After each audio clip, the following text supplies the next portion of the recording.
Hello and welcome. This is your GM in the Great Barrier broadcasting from the center of your entertainment galaxy. We are back tonight with Star Trek Adventures Broken Sword in part 2 of our second season opener, Bounties. For those of you joining us here in the archive, welcome and we hope you're enjoying. If you want to keep up with the streams live, you can join us Wednesday nights at 8 p.m. on twitch.tv/GM of the Great Barrier. And the link will be in the description of the video, along with a couple of shout-outs I'm bringing up tonight. One that, for those in the live audience, of course, already caught, our good friend ClockworkCrane joining us in the chat tonight. Also, our... someone else who recently took the streaming plunge, although I think I've shouted them out once, maybe, in that time. I'll go ahead and throw one towards Caligo the Blue, or that is how they are on Twitch. Here it's just Caligo, of course. Yeah, what have you been up to recently, Caligo? Mostly video editing, but I am going to actually do more games soon, hopefully. When my arms work again. Good stuff, good stuff. We'll get those reattached for you just as soon as we can. And then, of course, to our good friend Joe, the Overland gamer, who, besides it looks like some recent, besides their recent Minecrafting, has there been any fun new developments on the Overland Gamer podcast? Or Yep. other things? We've kind of kicked off. I tried to do 40 games in 22 days, and that kind of fell through just because of illness and family stuff. But we are back. We'll be kicking something off here on Monday to celebrate my 40th birthday, which happens on Saturday or Sunday. So, yeah, it's going to be pretty exciting. Oh, well, a happy early birthday to you, Joe. I hope that you are Thank you. feeling in a good cake condition by then.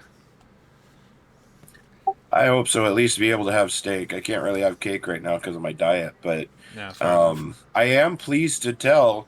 Um, I've lost almost 40 pounds on this keto diet since June, July, end of July. So, pretty Congratulations and happy stoked on birthday. that. Oh. Well, then, You need to.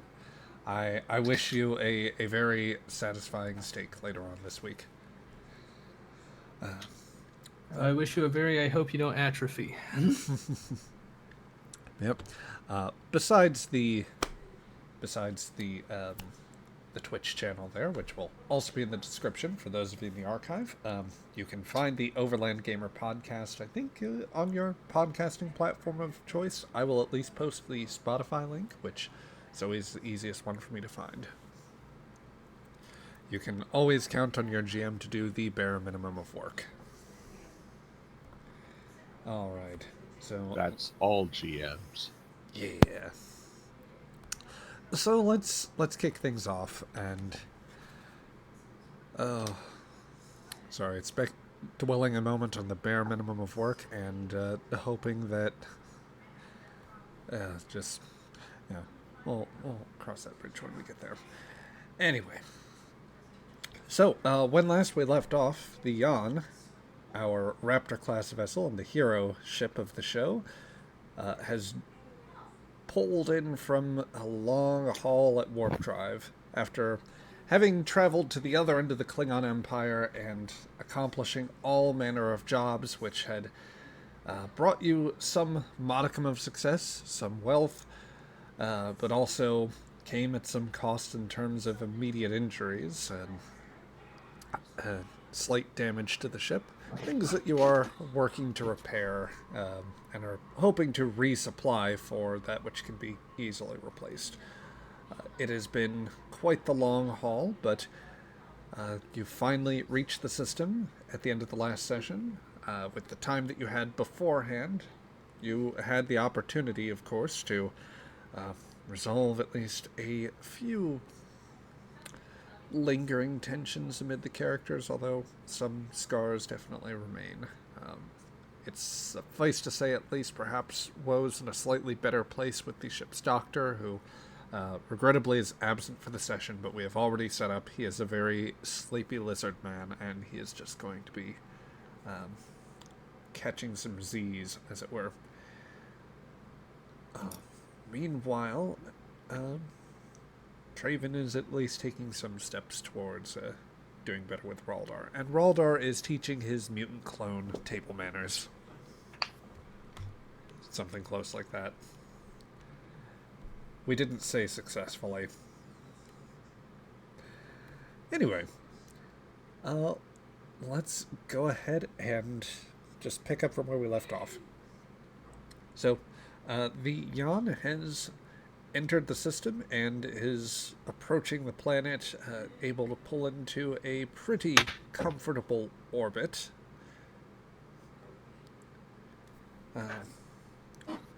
Compared to your last visit to the system, in which Azek managed to clip a bird of prey that was orbiting, you found this entry a much easier affair. Nothing to risk further work for Raldar later, or to otherwise, add to a bill of any sort. The Jan effortlessly glides through space, approaching the deep reddish orange-hued planet ahead. Violet clouds gliding across in the distance as the ship catches at least sensor telemetry from the main settlement on Zeth'lor, a home port that you have chosen, one known for a fairly seedy reputation, this being a border colony between the Empire and the Orion borderlands, and even further somewhere beyond that, the Federation. Not that they matter all that much. Yeah.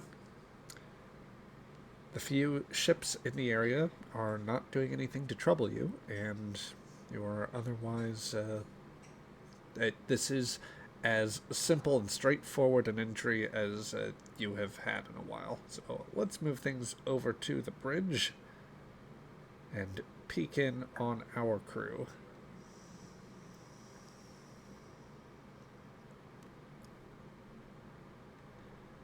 Alright.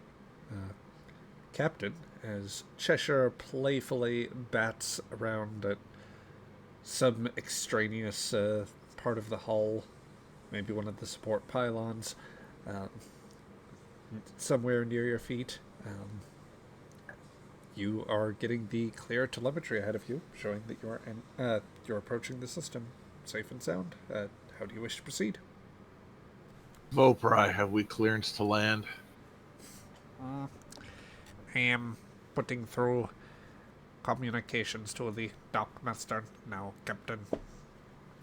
The small, slight Rantal, sinewy, a being of sinewy white flesh and hardly any other features beyond that. They bear no hair whatsoever, or any. Vopri in particular doesn't show any signs of any particular scarring or anything of the sort. He's just he is not quite a little green or gray man as they're sometimes depicted, but he's definitely a shorter, smooth individual. But he'll slightly pull at his collar a little bit and adjust his chair. Captain, I believe I have secured permission to land at one of the ports on the surface. Good. Give Korg the coordinates. Korg, take us down. Try not to impact the planet too hard this time. Aye, aye, sir. What do I need to roll? All right, Azek. With Vopri's telemetry here, I'm going to say that you get our first roll of the session. This will be a control plus con roll with a difficulty of 1. I'm And assuming I can use piloting on this. you may. And the ship may also assist you with control plus, or not control for the ship, that would be con plus engines. Yep. Does the ship need to roll first? No, you would be the Okay. first to roll just because the ship's whether the ship can assist you depends on whether you succeed. That was my next question. Is if I don't succeed, the ship can't. Okay. Yep. So For those, go ahead. I was going to do, I think, the same thing that you were there, Joe. Yep. For those at all curious as to what we're talking about here, the Modifius system for Star Trek Adventures uses a 2d20 system. So, in essence, you are trying to roll 2d20s and have each of them score a certain number. Alright, you're trying to hit a target number or below. The lower rolls are better for you in this case. So, those target numbers, they're made from the attributes and disciplines for our characters. Attributes are something more abstract, something like control, presence, reason, insight, whereas disciplines deal more in the specific department skills. So con for piloting maneuvers, engineering, sciences, medicine, security, what have you. In this case, Azek, as a helmsman, he has a score of 12 in con for, 12 in his control attribute, and 5 in his con discipline. So, actually, wait, no, that is the ship. That's why I'm seeing that. So just bring that up. Don't know why I'm not using the mouse. Just trying to build momentum. Yep. So, Azek has rolled a 1, which, because lower rolls are better for this, a natural 1 in this system is actually a critical success. Basically, the nat 20 of a D&D type game, or something that hews more to the high rolls. I can spend one. Is it 2 of those to affect the story slightly? Indeed, you may. And I will say that because you scored 2 successes, and the ship, which has a similar capacity to roll, rolling a single d20 to assist, that scored a total of 3 successes. Because the difficulty of the task that I mentioned at the top here was only 1, that means that you have 2 successes over that, and you earn points of momentum to help you out here. So, As much as this might affect us later on, I would like to spend 2 of those momentum to have our next contact for plot hooks to be waiting for us on the landing pad. a most interesting spend, and something that I could definitely do for you here. I might need to... If it No doesn't throw you shopping off with too me. much, I don't want to throw you off too much, but No shopping RP. Next quest now. no side quest, no mini game shopping games. Moving along. No main moving story. along. Y'all are eating MREs from now on. Ew. They are none of those things. Do it. Hey, I thought about asking for that which we should not name, for it gives us threat supply drop, but I'm trying to be nice. Fair enough. So, I think that I could oblige you with at least one option, if you so wished.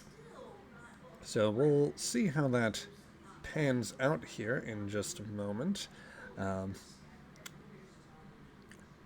see, just making sure that I have this right here. Okay, so Azek, you configure the Yan for atmospheric flight and set a course which will allow you to somewhat glide in. It's a circuitous route through the atmosphere, something so that your thrusters do not have to do too much. This is not the steep dive that you have sometimes pulled when you were trying to test the Yan in her earlier days, or at least in the first days of your really getting a chance to fly with her. Don't crash again. Indeed, indeed. You've come to know that the Yan is indeed a maneuverable ship. As a back in its day, it would have been a top-of-the-line scouting vessel.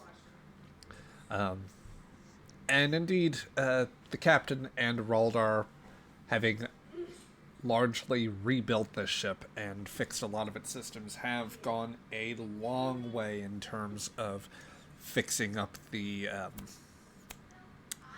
they've gone a long way in terms of fixing up the main systems, from the propulsion, the weapons, wholesale replacing computer equipment, and all of that. All that said, you know when to test her and when not to. And so you make a carefuler, or marginally more careful approach.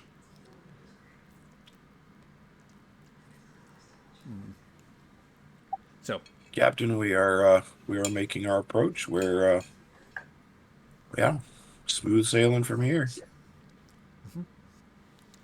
and so the Yan will touch down on a landing platform.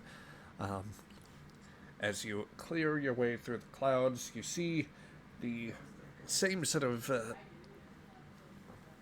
somewhat enclosed geographical features as you recall from the last time. The main settlement on Zeth'lor, since the main map is not entirely working yet, I'm going to have to throw you this cue here. The main settlement of Zeth'lor is much more of a mountainous, rocky settlement.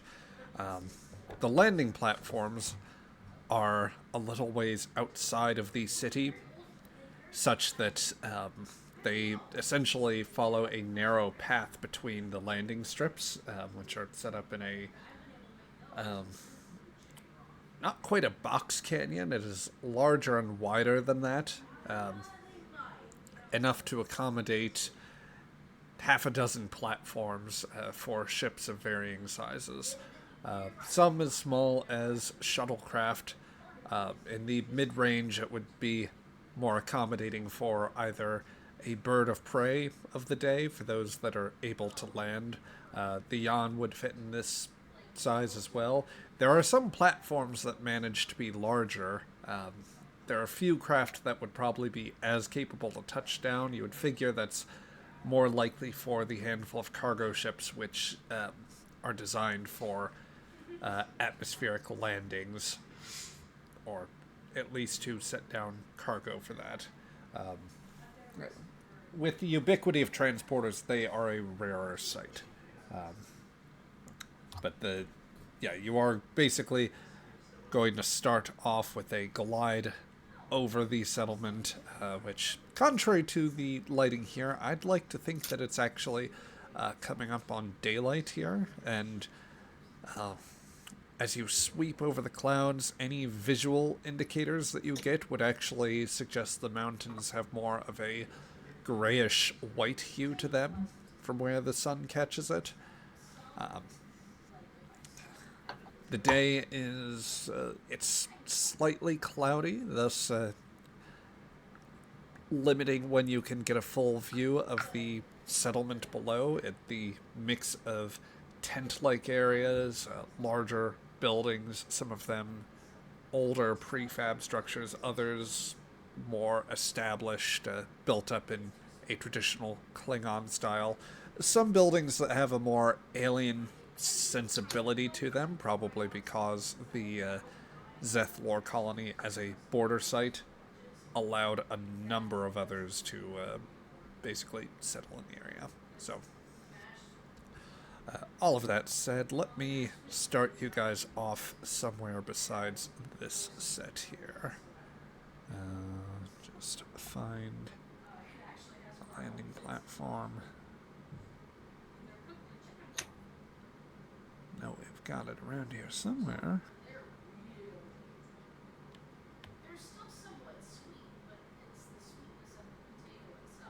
Ah, here we go, here we go.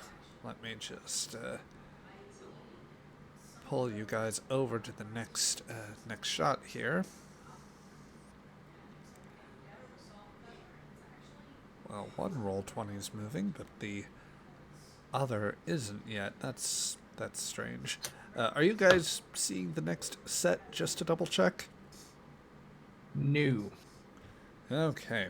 not at all. Well, that's Baron. fun. That's fun. That's great. Real nice. And let's see if we can't fix that. Do I need to refresh mid-game? Hopefully not. Wait a minute. Wait a minute. Okay. Hold on. I'm going to peer in at OBS on this one because I think I've got a sneaking suspicion of what might be going on here.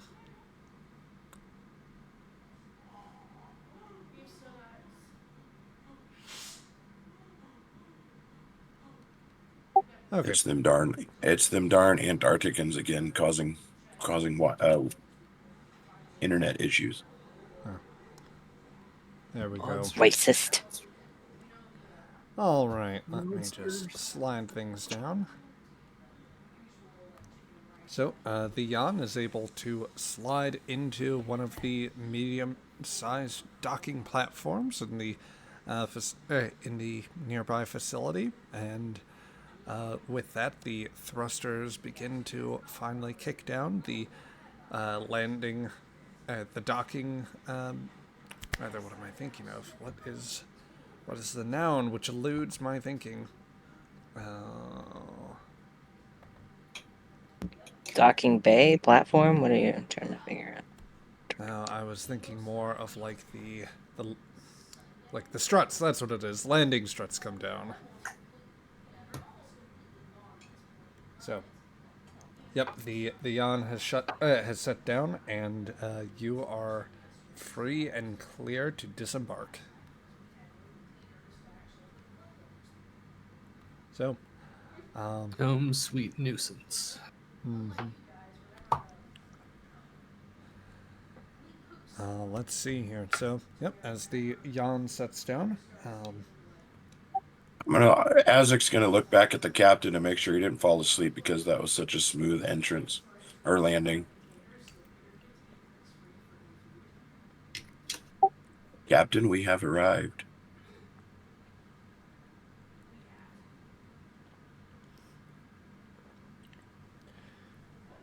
are you there? God, he did fall asleep. Oh no. He's dead. Captain's dead. Sorry. Button. Who's got the button? He was just doodling on writing on a pad when you landed. He's like, oh, all right, good. Dekoth, whoa, you're with me. We need to make contact with everybody and get paid. Oh, good. We get to buy stuff. Like a bigger ship. And then you just hear like a bang. Ow! Because she hit her head again.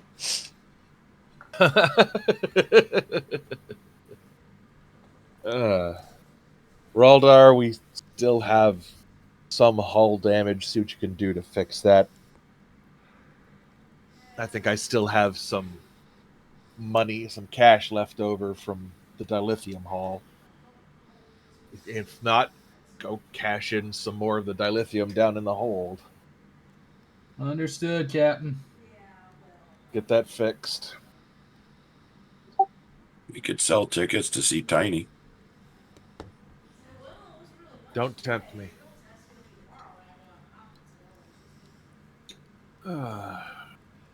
Okay, so who is disembarking? Zional, I want you to come with us. Dibs on playing Zynal. I was about to take over, but I suppose you are welcome to it. Sorry. You're gonna play Uh, 2 people going along? Okay.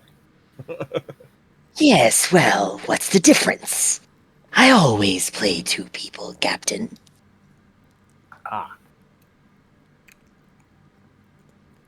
Everybody else, do whatever you want to do. Don't get dead. Okay. If you do, don't do it on the ship. And if Is you do it on the there ship, don't leave a mess.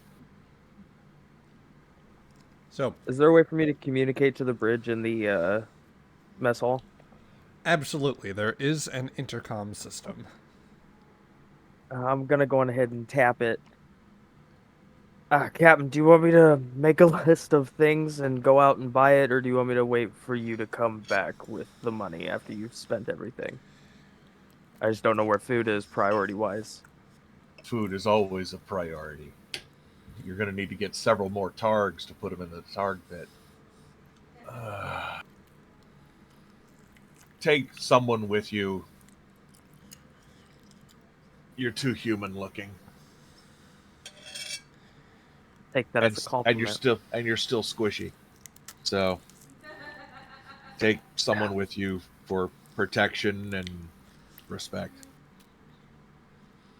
You took all the people that provide protection. Take the doctor with you. He's not doing anything else right now. He's asleep. I'm not gonna wake him up, sir. I could come with you. Zionol, Anyone else? Zionol, you could probably do.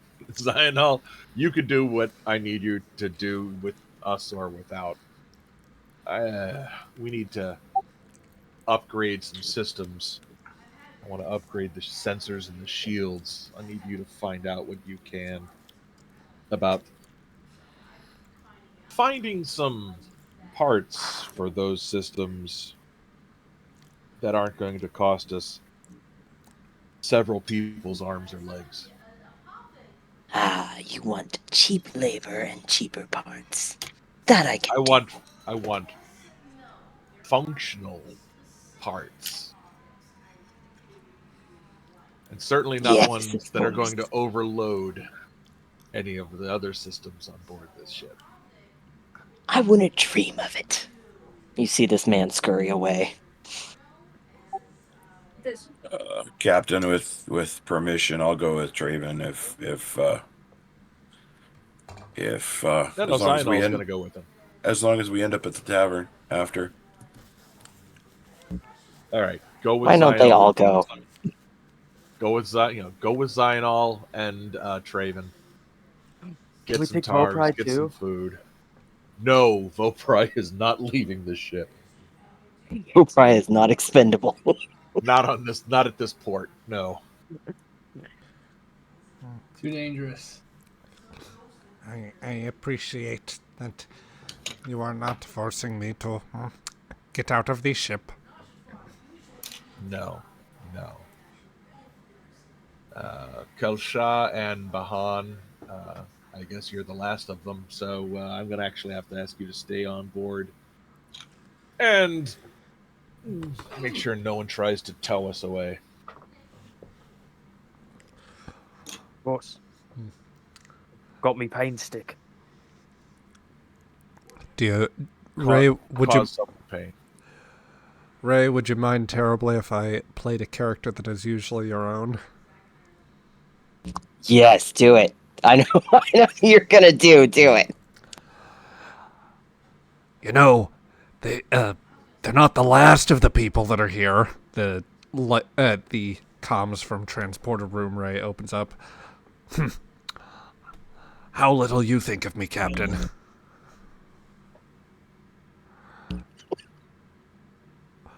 I feel so underappreciated sometimes. Then I you don't can think stay about here you. on board the ship too and keep an eye on her. Well, I don't know exactly. I don't know Well, damn it. Just no. Oh, wait, do I also have to do Betty then, Will? Or Ray? You obviously have to do Betty. You cannot do one without the other. Come on now. Right. All right, you get yourself together on this. You cannot let him push you around like that. You need to just you need to build some confidence, and you need to have a proper talk with him at some point.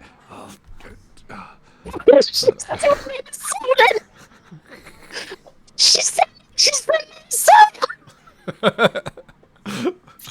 So you flubbed it so hard. Yep. Captain, I have cut off transporter room comms. We will never hear them again.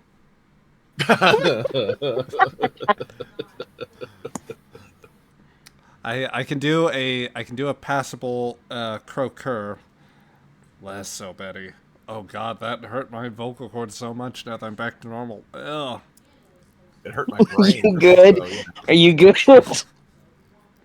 I'm not good, but I will try to keep going as best I can. Oh. You'll soldier on. Yep. I have one last request, Captain, if I may. What? May I get a chemistry station? A small one. A what? A chemistry station.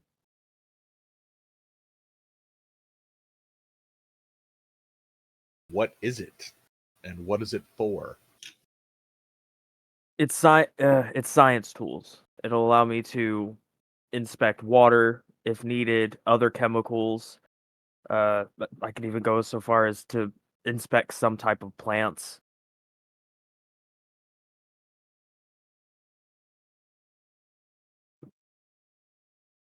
And I could possibly Is make this things for- like acid.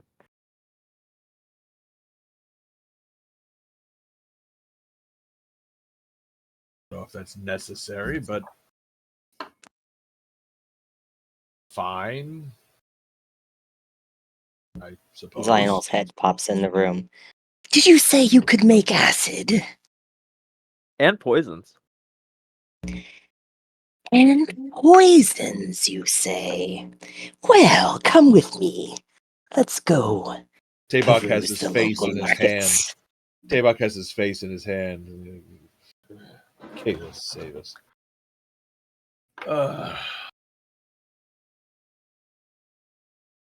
Well, let's go. Everybody to your tasks.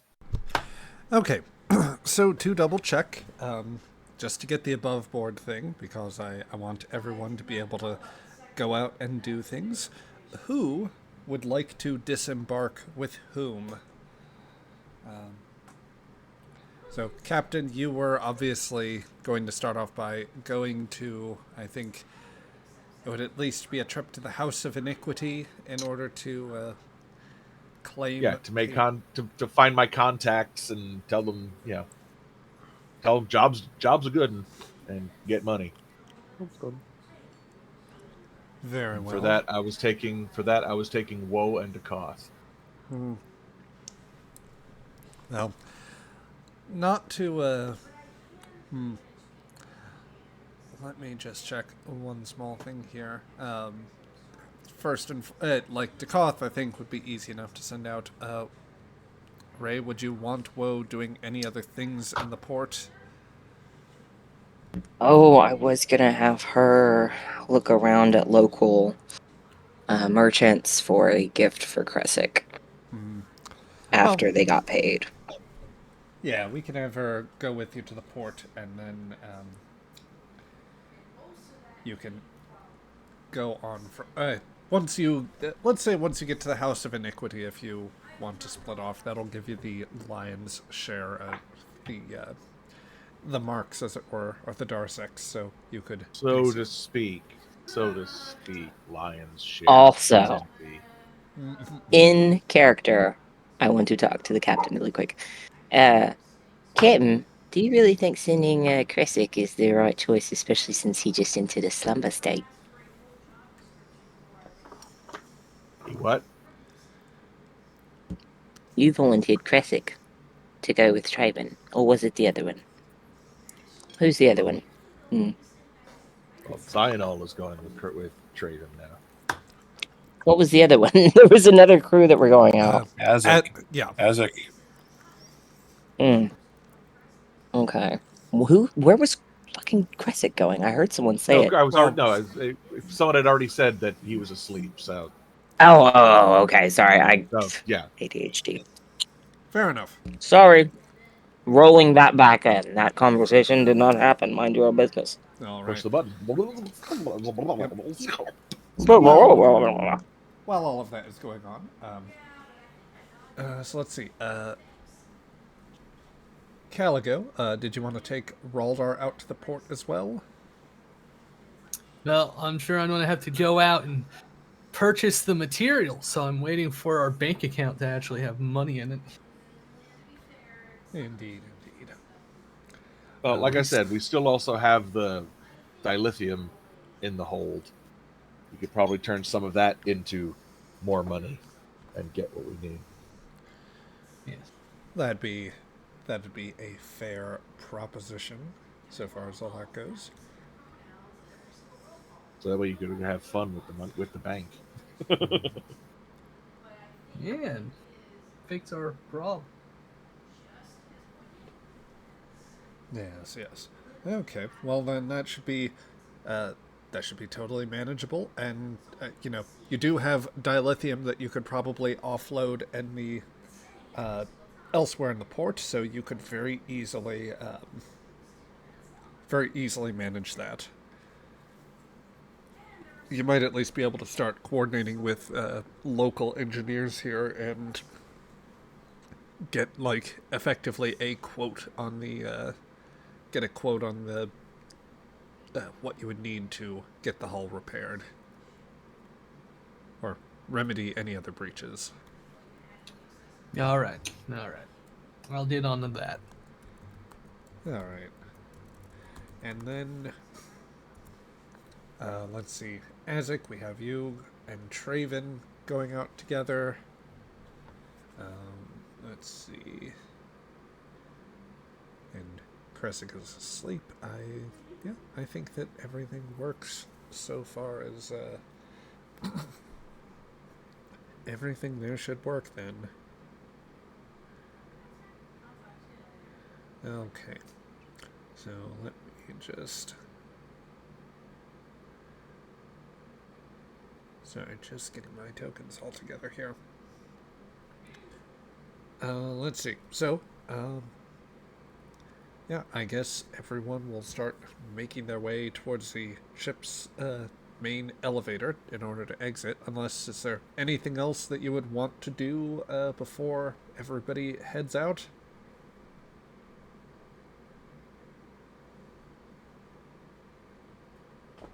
Don't think so. Yep.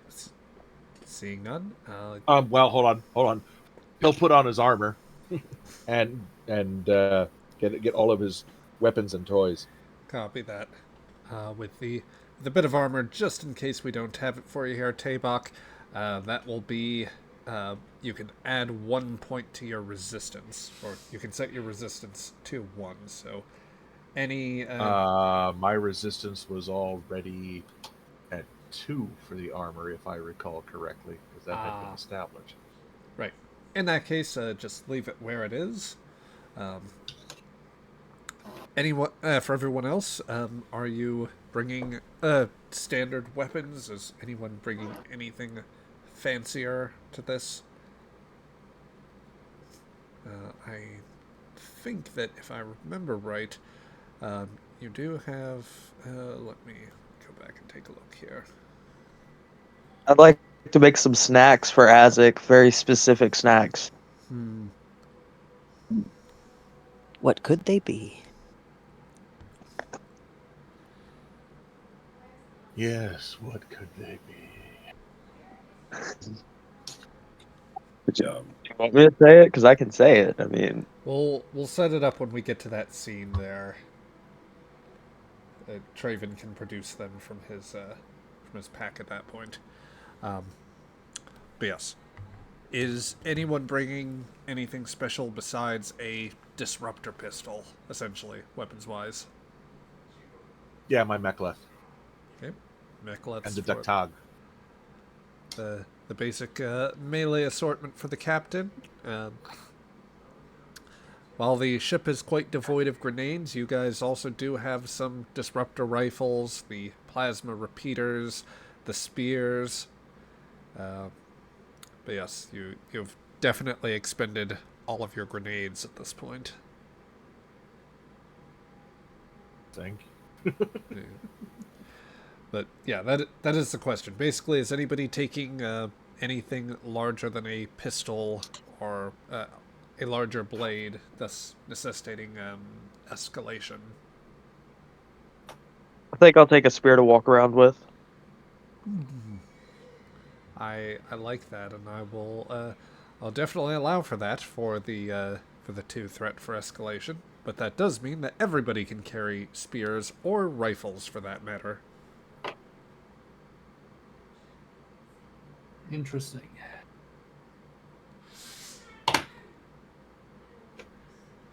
Indeed. Then I'm gonna sling a rifle too, just for poops and grins. Oh boy, Tabok with more weapons. Yeah. That I can't use for shit, but I'm gonna do it. Okay. It's for intimidation. Exactly. Yep. Let's see. Raldar, Woe, Azek, any of you bringing anything special along for this trip? We're not Nope. weirdos. Nope. All right. Do we need anything? I think we're okay. Fair enough. All right.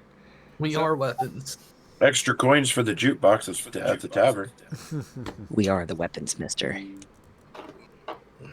We are the weapons. We are. Sorry. All right.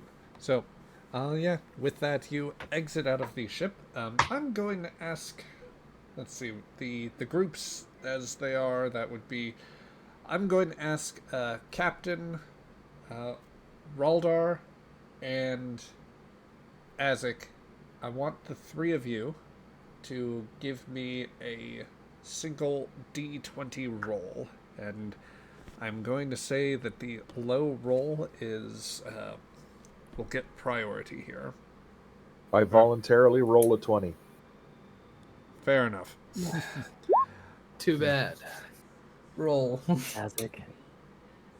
You know, I might be willing, just because you spent the momentum for this, just to give it to Azek here.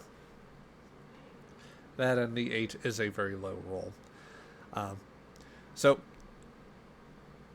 in whatever staggering of groups that you elect to depart the ship, everyone will start making their way off the yawn, going to the main elevator in the down the hallway and into the secondary section. It will deposit you each down onto the platform, where you can start going about your business, stepping away from the platform and moving on down. Azek, when you, Traven, and Zional start making your way down, I'm going to ask, would you most prefer the opportunity to see something here, or would you rather give someone else the opportunity to spot something? I'd let somebody else give it, like Traven. Okay. Let's see. Traven, give me a... I'm going to ask for an insight roll, and I'm going to say, give me either command or command, con, or engineering. Would my survival focus work? Not quite. I don't think Gotcha. the focus really comes into play. All right, let's get it on. Okay. With a single success and with command, you see you see an individual humanoid, someone not slightly on the shorter end, not quite Vopri size to be sure, but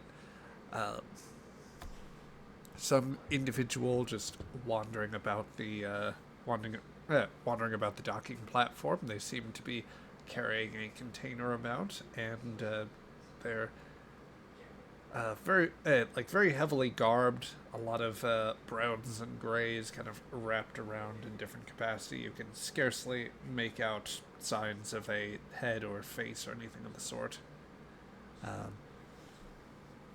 In terms of like humanoid size, closer to me or closer to a Klingon? Closer to you.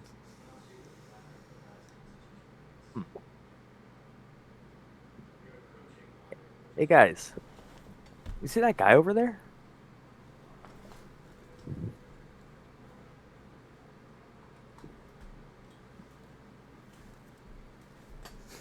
I don't know. Do I see that guy over there? Let's see. If Traven draws your Yeah. attention to it, then you would both probably catch sight of this individual walking up and down the platforms. Can I do an insight check on this person? What would you like to figure out about them? If they're someone like, possibly someone I know from, my time as a merchant, or if they're trouble, if I know them any warring factions, that kind of thing. Yeah, fair enough, fair enough. Let's call this Insight plus... I would say Insight plus Command would make the most sense. I cannot get his access. I cannot access his sheet. Let me roll him for you in this case. Yes, sorry.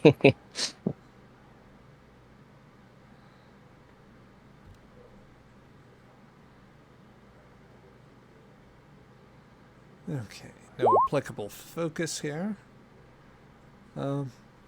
And with 2 successes, Zionol, you'll pick up that you don't recognize the figure. There's no noticeable faction affiliation, as it were. Mm-hmm. It is a little unusual to have somebody just wandering the platform this way, and that you'd imagine that they seem like somewhat harried, or like impatient, as if there was supposed to be a meeting, and a lot of the times,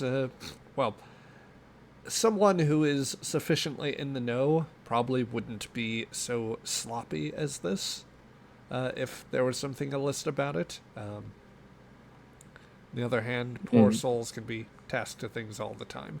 This could be something as simple as a basic delivery. Something that this ship has plenty of history with no complications. Yes. Zionol kind of just sniffs the air. I don't know why, but that just the idea of him seeing with his nose makes me laugh. It's best not to interfere in the affairs of others, don't you think? Let's go about our business. From what I'm looking, does he look like he knows where he's walking, like he's been here before? I mean, they probably seem at least to be able to follow the cues around the docking port, but there's definitely something slightly aimless about the walk, or that is to say, they look like they think they should be going somewhere, but are very sort of halting. At this point, you'd probably see them produce like some sort of tablet-like device and just start tapping through, very careful with the case that they are carrying about. Wouldn't hurt to ask for directions. I'm gonna walk up to him. Already on the mend and asking for trouble. Zionol follows close behind. Don't worry, we have Azek. Yes, between the 4 of us. Sorry, 3.5. Wait, no. There's only 3 of us, and between those we have 2 sets of arms. I'm gonna point at Traven's gut and be like, "Isn't that doesn't that count?" If we're counting that, there's a lot of people here. I'm sure like you, they all know how to throw a punch. But let's make that the last time we talk about that in public, though.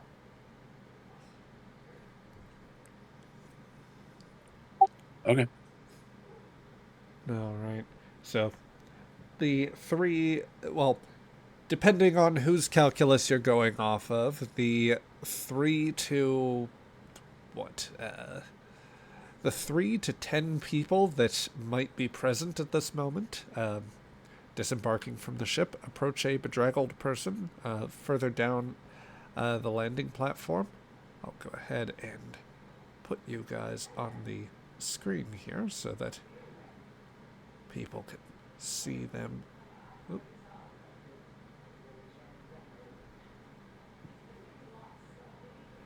Well, I was attempting to do so, but you disappeared. Okay, let's redo that. So, Azek, Traven, and Zionol. There we go. Alright. Just resizing and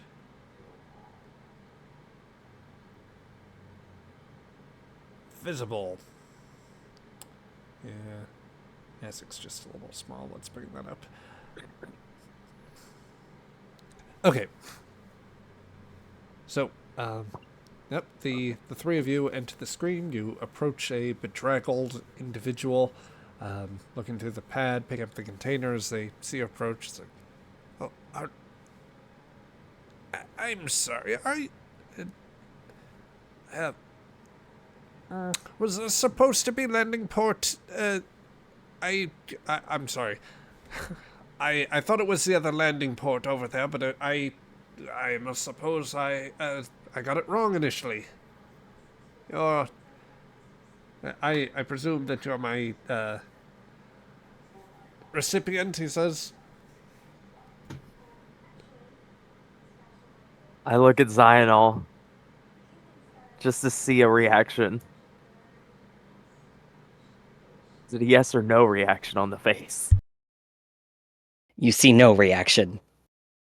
A complete mask of indifference to this man. Which for No, Zionol, I wonder. mean, his facial structure is slightly more alien-like, and between that, the goggles that he usually wears to shield his eyes, and the very thick hood to cover much of his head, it really does help him play things close to the chest. I sigh, take a thought. No, my friend, I'm sorry, I'm not your contact. I would advise, though, to be a little less trusting. Oh, such a shame, it says. That being said, pulling a disruptor out from his side and not aiming it in your direction, but more waving it in the air. I'm quick enough with my shots here so as to know when to handle a suspicious customer. That said, someone of your persuasion does look a little odd out here. Perhaps you shouldn't be so trusting of the people that you meet. That's why I've got these 2 guys. They're great. After he pulls his disruptor, Azek will put his hand on his, in a very defensive fashion. Oh, rest assured, I'm not here to pose a threat to any of you. Just going about my business. I shan't trouble you with yours. I was gonna ask for directions, but do you need some help? Maybe we can try and find these guys while we're out shopping. Oh, if I don't deliver this properly and on my own, then my employers would look very poorly on it. That, and of course, your presence would definitely raise a few more questions. They count on me to be punctual and to be somewhat efficient, solitary about this.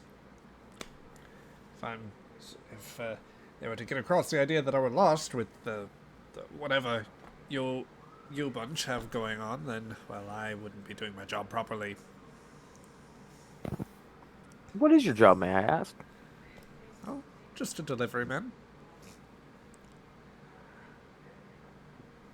Do you Boy. work just here? Oh. My employer will sometimes send me many places. But Zeth'lor is it's a convenient port. And the jobs come pretty steadily, he says, producing what would appear to be the same style of, for lack of a better term, I like the puck system that, a la at least the earlier episodes of The Mandalorian, which I kind of think that they'd use a similar data storage device here. Can I have your employer's information? Just- Nice try.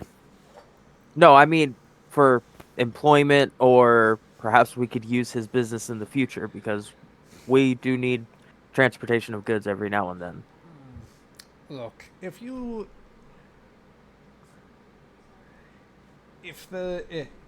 my employer were ready to trust you, then, well, perhaps you would already be around. Well, you wouldn't need to ask me.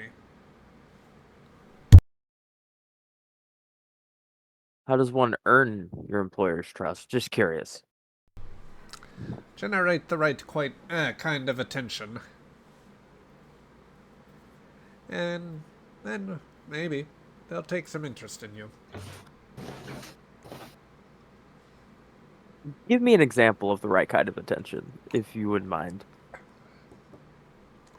As you say that, you hear the distant booms of of a ship entering the atmosphere. I do believe I was slightly early, so I think that it's probably for the best that I just go about my way, and that you go about yours. Of course. Do you happen to know where the nearest general goods stall is? They'll give a point in the general direction of the jagged cliff face ahead of you, like the mountains ahead of you, which there is a slight gap about halfway between them, that leads to the main path. Well, you can, of course, go to the main settlement. That's about the only place around here where you're going to get that type of shopping done. I'd just say avoid those initial stalls. Be it food or parts, they tend to be a little overpriced for my liking. Also, quality's a little variable. So head further in, that's where all the good stuff is, basically?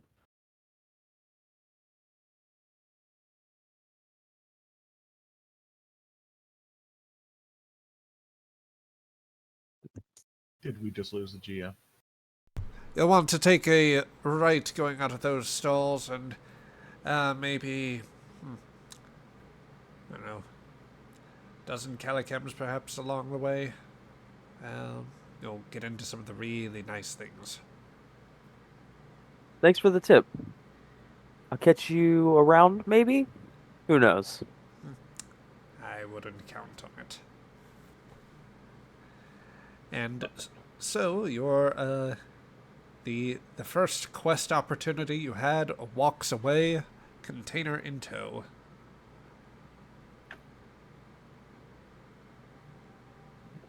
I have a weird feeling we'll see his employer. What do you guys think? Definitely seems like it. I think we've wasted too much time here. Never a waste of time.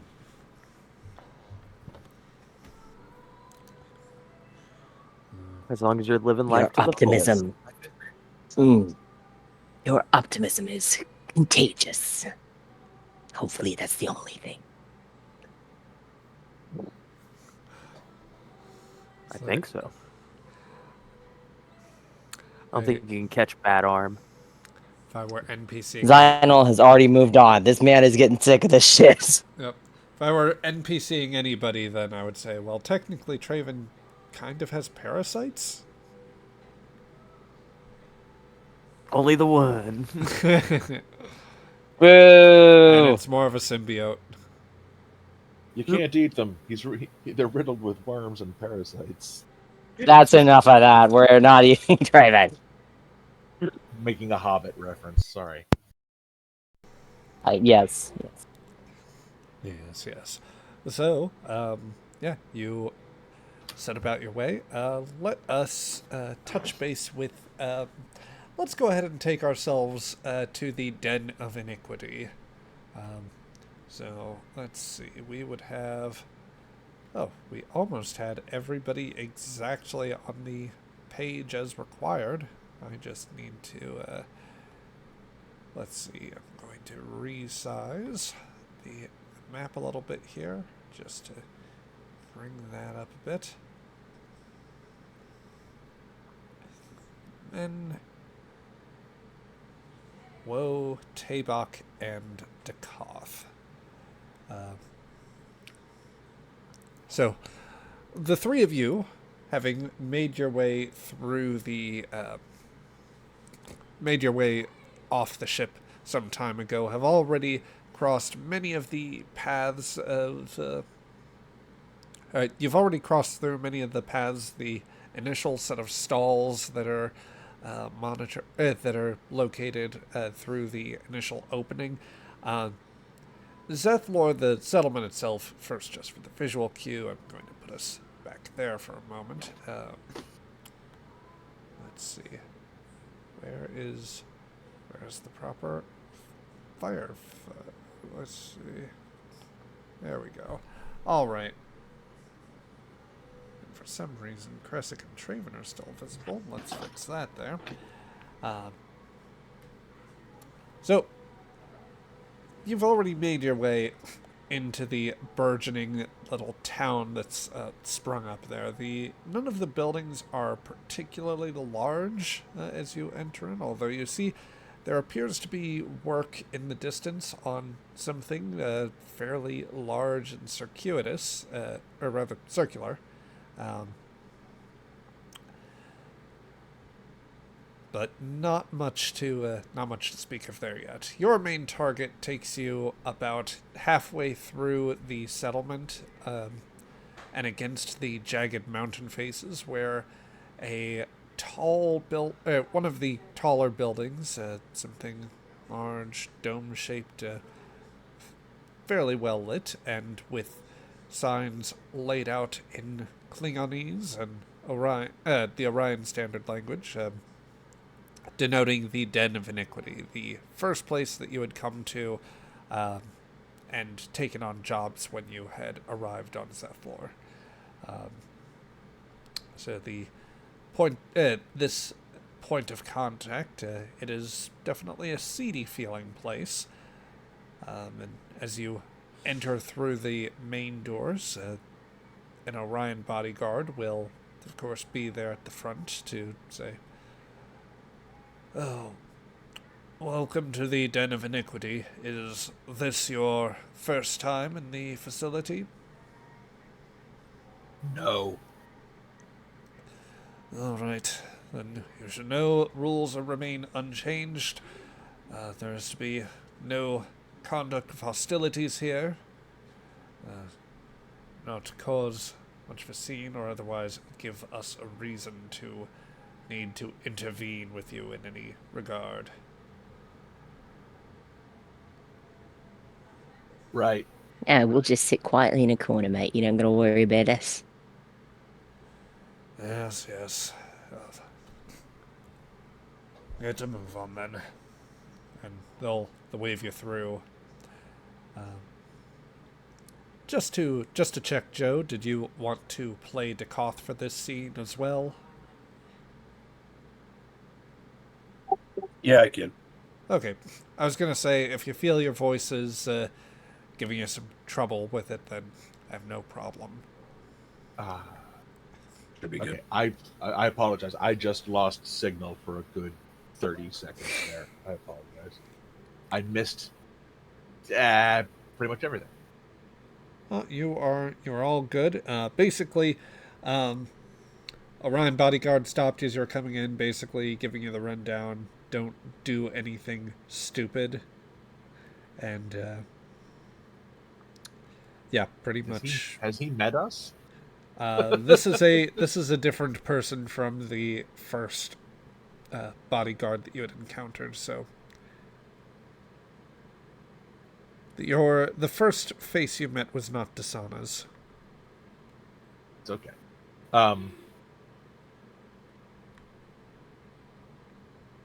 We had what, 3 jobs that we just finished? So we Indeed. gotta find all Well, 3 of. We gotta make contact with everybody. And I personally, Sean does not remember who the heck they were. Well, as you do, there is a loud voice behind you. Oh, thought you were going to leave without me, Captain. And that is, of course, the voice of Dirkir, the Klingon, who was one of your jobs to bring along. There was a, yeah. Yep. Least you could do is Me thinking out loud, there was a reason he was left behind. But okay. Anyway. Besides that, this is such a wondrous place. I am sure I will find proper drink and maybe a meal. I don't know quite. Some Yeah, of the well, hold smells off. out there don't agree. I'll hold off on the drinking for just now. We need to make contact with people. Yes, you do need to make contact. A deep voice from an approaching, I would say from Decoth's side approaches.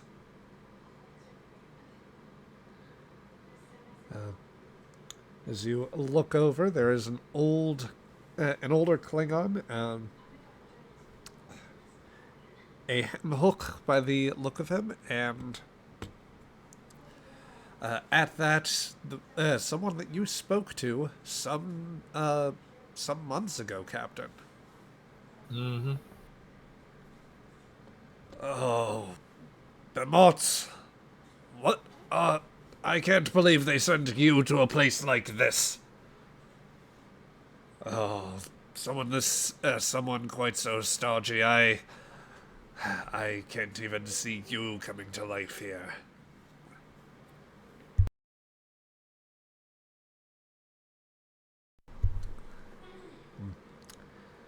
The old Klingon nods to you, Captain. Thank you for seeing him here.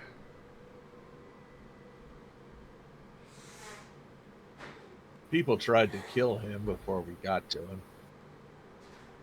Oh, I will presume that he brought it upon himself in some manner. Nah, he was a left riot. A lot of someone's tried to kill him. It was fun. It was not fun. She's faking it. Far more tried to kill him than you mentioned were possible.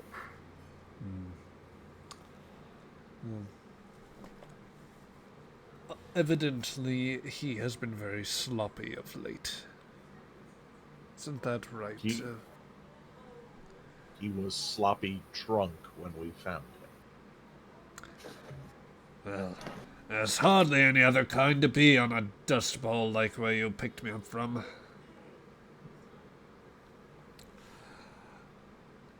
Well, so I see it. I will, if you have that, if you have the the data repository, I will confirm that your job has been completed, Captain, and an appropriate payment shall be leveraged. Also, he'll pull out a small box of some sort. A small bit of hard currency for here, just so that you might be able to take advantage of the local cuisine. Some of the vendors here, I have found they are more receptive to that. Just don't open the box around prying eyes, shall we say, Captain?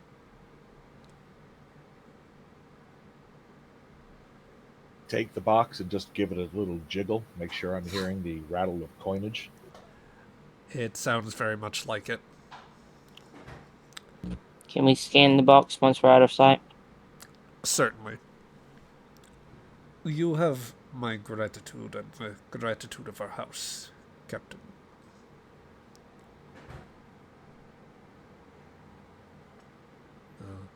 My house thanks your house for its gratitude. Oh, you were part of a house. What was that name again? Surely I'm not that unmemorable. Well, That's you a were word. competent enough for this job, but I must confess, I do not keep track of every single minor house with a spaceship in tow. The House of Cord.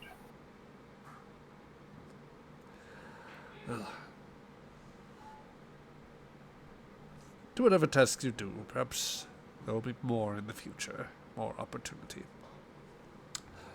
Dirk, let us get going. Certainly.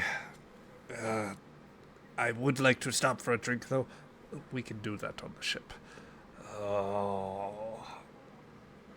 At least better have brought a better vintage along, and it begins to trail off as the two of them pass out of earshot and leave the building.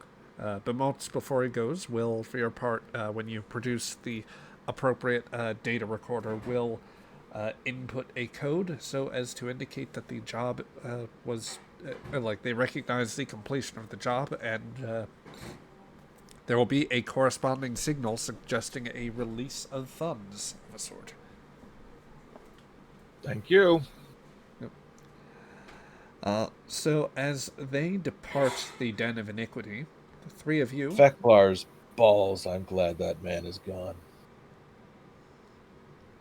He drank like a fish. Do we even have any liquid left on board? I don't know. I think he turned every bit of anything intoxicant into piss, and we had to dump it into space. He drank everything. He even drank all of the blood wine juice boxes. I didn't even know we had juice boxes. We don't anymore. Have the wonders of technology. So, a little ways down a little ways through the opposite end of the room, you see a familiar face, an Orion woman conversing with what appears to be a Lethian gentleman. She seems to be exchanging pleasantries as per her usual work. Try to catch her eye. Yep. After she finishes, eventually she will glance around the room and see you, and Captain Tabak, there was, yes, I recall now. Welcome back to the Den of Iniquity. My thanks. Well, I see that you have at least returned to the port, hopefully with some productive gains under your belt. A few. Well, that is good to hear. Good to hear, certainly. Well, then I will allow you to set to it. If you have any remaining,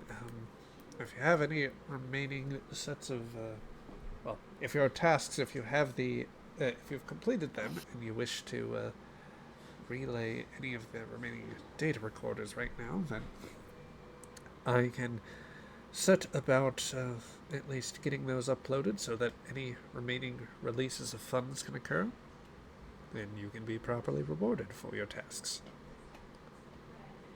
Here you go. You hand over item, basically the job pucks, as it were. And Yep. A plot appropriate amount of Darsex are deposited, such that you now, I will say that it allows you to freely create the advantage of resupply.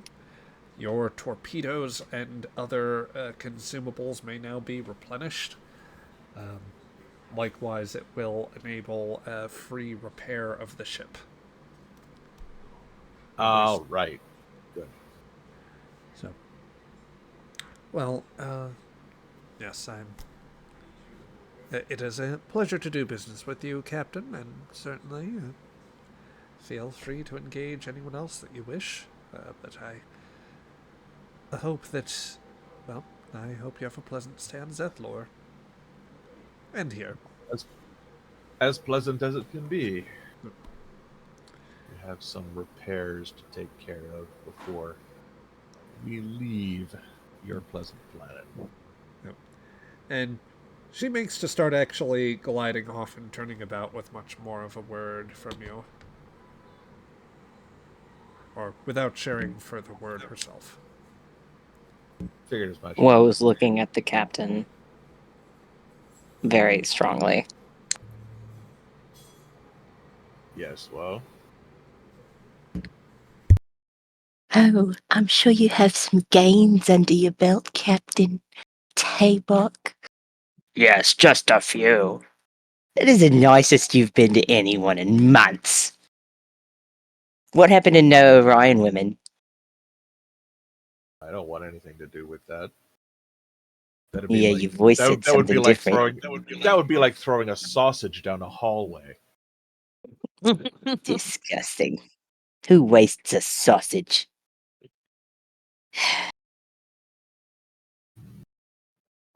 Yakoth just kind of under his breath says, Azek.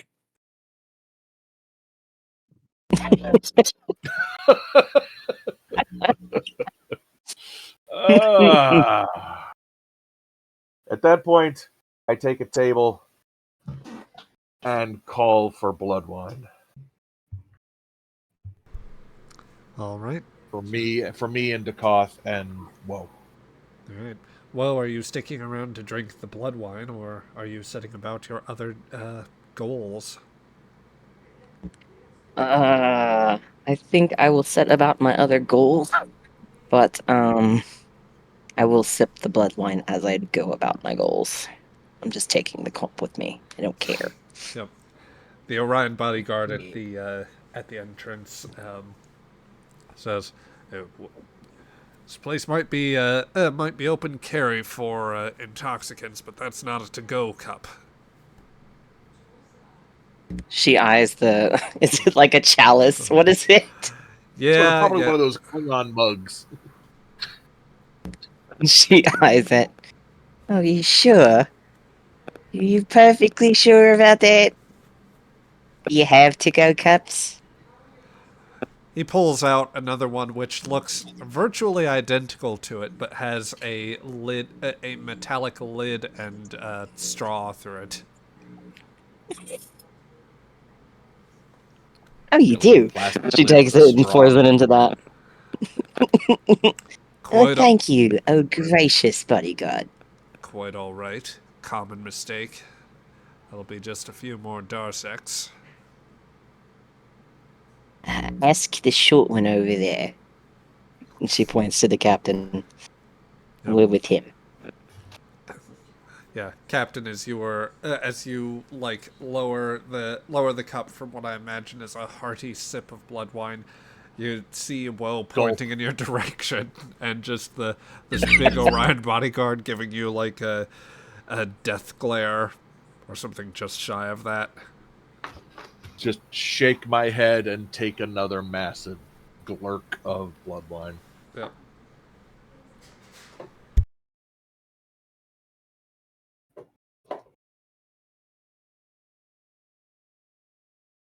And obviously, yeah, cover it. Yep. So, while all of that is going on, let's cut over to the ship for just a moment. Back on the exterior. Lower decks episode. Not unless somebody wants to specifically work with Raldar, who is taking the time right now in order to make the arrangements that he needs. Well, at this point, he's conversed with everyone such that you've had a chance to talk to the appropriate dock people in order to set up the repairs of the ship. So, or get those repairs started. Just move this down. All this hard work makes you thirsty. Yes. As a repair crew is starting to wheel in, they're wheeling over supplies and providing any sort of refueling needs that you have. Some of them in particular are glancing over one of them is glancing over a pad and looking at the indicators you have in the dilithium that you want used. And you actually brought some of this along with you, the dockmaster says. We'll say that they are a Kohach individual, hair cropped very close, like practically shaved, and very little facial hair to speak of, just in a very utilitarian sort of garb. Well, we take payment in what we can at times. We don't have liquid goods. Well, this is quite lucky. That if I weren't mistaken, I'd guess this came somewhere out of the Triangle, or even Talanor.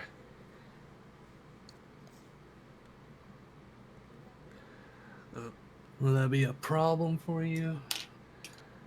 Oh, not at all. We can work with that. Be of even greater benefit if you happen to have any extra here. For a tidy profit, I could make it worth your while if you have any to spare. We might, but that'll be up to the captain. Yeah, I see. Well, we'll set about this. If nothing else, if something does come of it, I will at least see if we can create a bit of a discount for these repairs, although I must say something this old flying is, well, as well as it is, it's quite an impressive bird you've got here. It took a lot of overhaul work. Indeed. Yes. He'll narrow his eyes and lean in a bit to you. Tell me there, just how smoothly does this craft fly, would you say? Only smooth enough to get the job done. Yeah.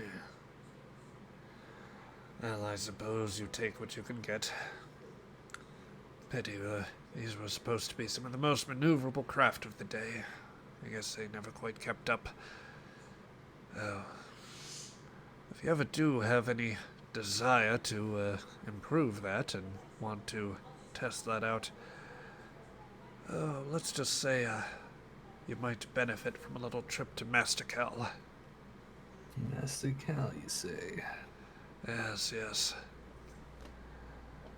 I know a few of the ship workers there that they make contact from time to time. They've cultivated some interesting contacts that might like to see what an old ship like this can do. Speed and performance-wise, of course. I'll keep that in mind. Yeah. So, as the Kohak admires Leon a little bit more, there are further sounds of craft soaring through the atmosphere and looking up. Oh, another unscheduled one today. Well, I will have other work to do. We'll see about your repairs here. Till then, the Kohak will nod to you and just say, Kapla. Kapla. Blah. Yeah. The crew, the small repair crew, they'll set to work. You realize, Raldar, there's an interesting mix here. Some Kohak, others of those Klingons, some Orion, other species you probably don't recognize, but between the fairly amiable encounter that you had and the ease with which they seem to work, it seems as though perhaps that odd intermix of species, even within the Klingon Empire, not quite. As your ship has shown, it's not necessarily a barrier to things working so smoothly. But as you do that, and as some of them set about, you do see that a vessel is flying in overhead, setting down by one of the other docks. It would seem to be a Mlacha-class bird of prey. Basically the sort of gothic Discovery look of the bird of prey sitting down.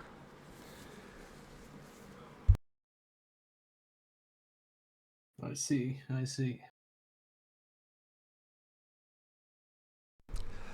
All right, so Weirdos. yes, craft such as those, I will say, Raldar, while there are some freebooters that tend to use that, it is more often a craft wielded by at least modestly wealthy houses, or some of the effectively not. If you think of a lot of the more modest houses, kind of on the cusp of being minor, a lot of them tend to be effectively the sword nobility, much like your own, or what the House of Kalorn would have been back in the day, rather.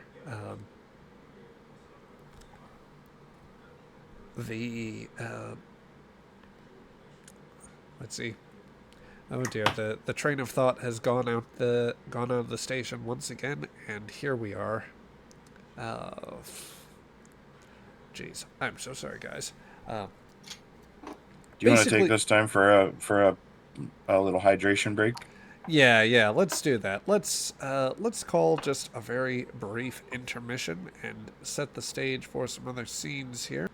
All right, so we set the scene back in the busy settlement on Zeth'lor, a seedy border port, but one filled with opportunities that our crew has been pursuing. And in particular, much needed resupply. Traven, Azek, and Zionol have been pursuing some elements of what the ship would need. In particular, at this point, as you've received word that you have the resources to expend on this, or you have more latitude with the Darsics now, Traven is currently eyeing over various vendors and places with food set up. I think at this point, going through a couple barrels of gok to see what is writhing at an appropriate tempo, looking at the best cuts of brigate lung and various other raw ingredients. Pippius claw. Don't forget the Pippius claw. Oh, it's on there. Okay, good. Certainly not. There are Pippius claws hanging everywhere, and most importantly, the occasional drink of blood wine, an appropriate challenge if Traven thinks that the vintage is off. Or that might be an Azek job, to be fair. Traven might be a connoisseur, but he's also not quite as probably capable of handling that level of intoxication, to be fair. I trust Azek's judgment. Yeah. Let's set that up here. Azek, you are taking in the coppery notes of the blood wine, or whatever scent would be more proper with it. I do imagine that there is blood of something in that. Either that, or it's just Well, thick enough to. also remember too that non-Klingons can get poisoned by too much blood wine. Certainly. That's why there's a guinea pig. Well, an Azek anyway. Yes. Anyway, so Azek, you take a with a mug sloshing around, you take a sip just to start us off on the scene. Give me a, let's call this fitness and medicine roll.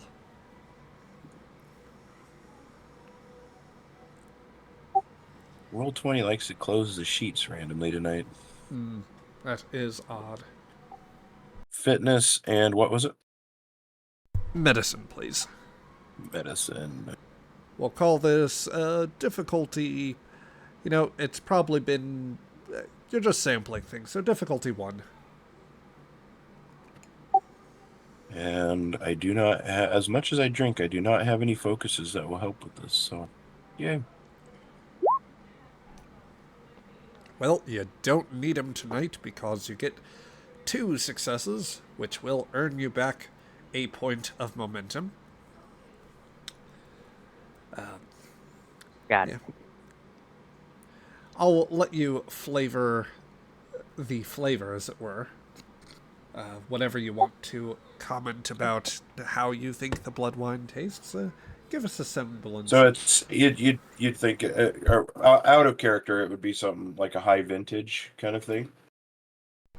I guess more what I'm thinking of here is like what Azek thinks of the quality and what kind of performance he wants to put forward for Traven and the others.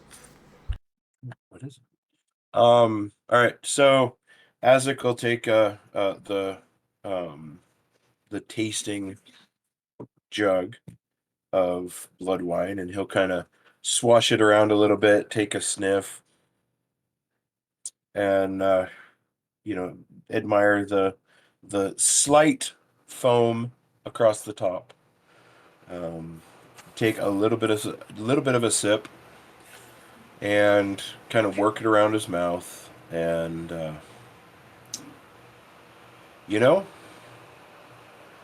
this may be my my lack of quality blood wine for many months, but this is pretty darn decent, I'd say. And then he takes another sip, the merchant, an old, grizzled Kuch Kawi, the Discovery style of Klingon, gives you a smile and says, "Yes, yes. The 847 is a very good vintage. Yeah. This How much of the A47 do you have? this one I scarcely break out that frequently. I have one barrel I suppose I could part with, though. Well, the second one, oh, that is harder for me to give up. Not without a considerable bargain.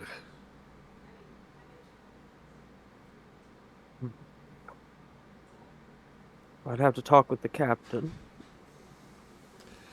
Oh, but bring this to your captain, and I'm sure you will earn quite a delightful surprise. If they are a Klingon, and of good taste.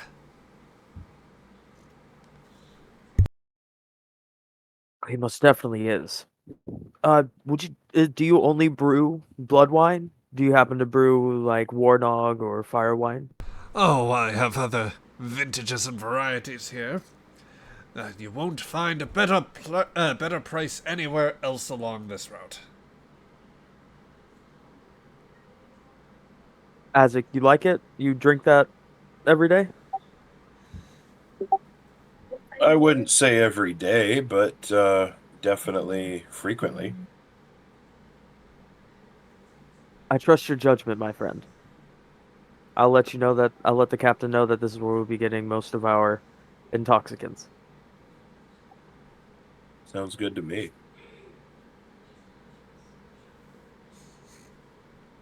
Yeah, so as you said about your purchasing, looking about, I think that first I would make note that there are a couple of unmistakably tall people coming into the market from different directions. The first I will let be Raldar, if he's ready, unless you'd prefer a moment.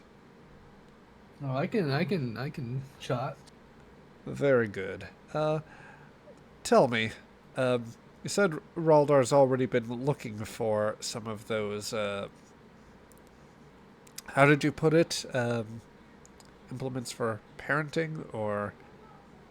Yeah, child care and rearing materials. I gotcha. What are some of the things that Raldar has already acquired? Well, definitely some teething sticks. I think some chewing sticks would definitely be in call here, even if you will snap them in half. Any other items? Some sort of resilient toys of variety, perhaps.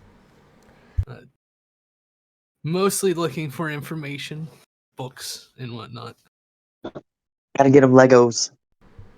No, it's Legos are too advanced. I don't know Also that. need them out. Yeah, I don't know that I would give him Duplo right now. Maybe some play blocks, you know. The kindergarten variety.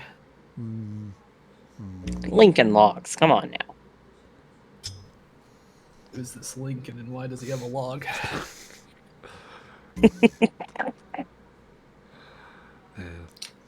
So, but in any case, Raldar, you have started pulling together a few of these, a few crucial supplies. Believe it or not, there isn't quite a market specifically meant to equip your feral equipped to tame your feral clone of a feral clone of yourself and help them integrate into polite society. The nearest that you've been able to manage probably would have honestly, you were probably trailing the other group just very slightly, as Traven and Azek, and Zynal likely had to stop by and acquire some of the some stock, or at least pick out some options in terms of food for Targs at the very least. That would be going to the pits. There's probably at least some of what you are looking for in that area in terms of things to keep one occupied. Of course, picking up a copy of, How to Educate the Conquered. Yeah. Borrowing from Dar of last week. Cringe.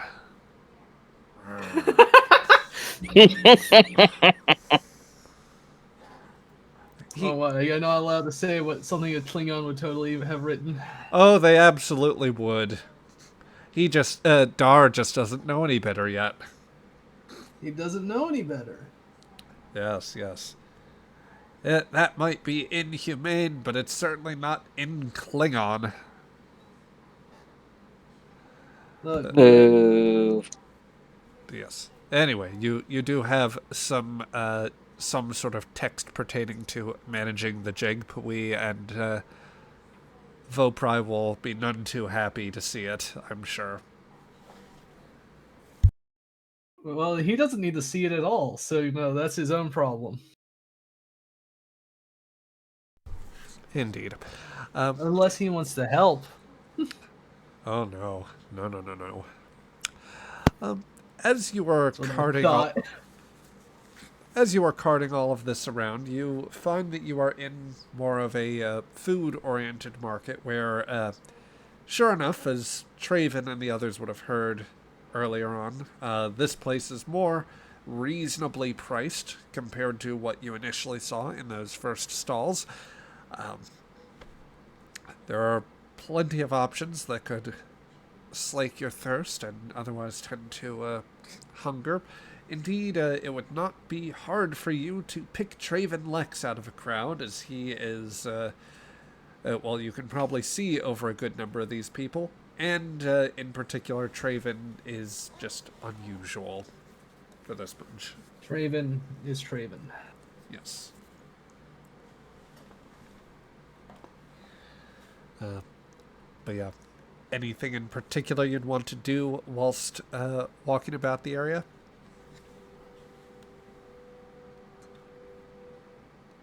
What were they called? Jomja sticks? No, I think that was a Bajoran thing. That is a Bajoran thing. Ah, damn it. Would we know if anybody here actually has this Raktigino that we found out about last session? You might We be knew I able was to forgetting something. You might be able to ask about it. Yeah, I think Azek is curious about that. And Azek would. Go ahead. Oh, go ahead. No. You go first there, Isaac. Oh, the other thing that Azek would want to try to find after hearing about some of the upgrades that potentially the Yon could have, Azek kind of got the idea of maybe finding an old pilot of that type of ship that maybe they could discuss some of the tactics and stuff that they used to kind of improve his piloting skills when it comes to the Yon. I gotcha. Well, I will say that at the very least, this place probably won't, or at least the vendor you are with won't help you so much with the drinks, or rather the pilot situation. If you want to ask about the Raktigino, then that's your prerogative. Yeah, I'll go up to the. This is like a storefront, right? It's not like a tavern. Yeah. Basically, you are out among a lot of tents and large vendors like that. You could probably find a bar set up in or tavern type place set up in one of these areas, but it's So I need to all very It's provisional. kind of like kind of like a farmer's market kind of thing. Yeah, that's a good way to think about it. Um, can I do like I guess I don't know what kind of role it would be to scan or just visually scan the tents to see who might have the better advantage of having what I need. I would call it an insight and probably, probably command roll here.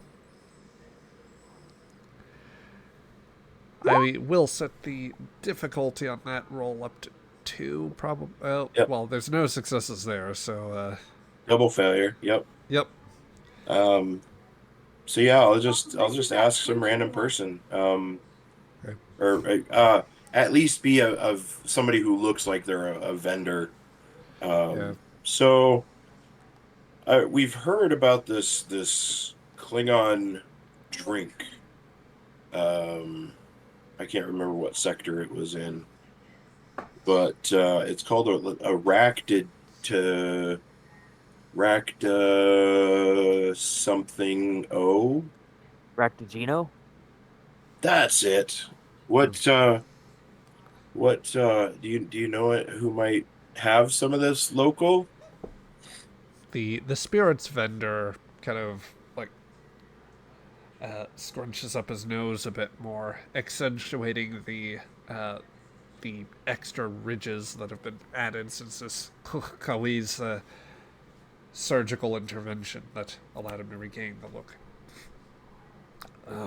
Like, I can't believe any Klingon would ask about such a trek around here. There's certainly none of that, and no good vendor wanting to keep their license here would ever openly talk about something like that. Azek, as you're holding the blood wine mug, he produces a pot of a very small pot with a spout on it, and pours it into your emptied sample glass of blood wine. Okay, Oh. I'll go ahead and do the same thing. Smell it and kind of take a sip of it and.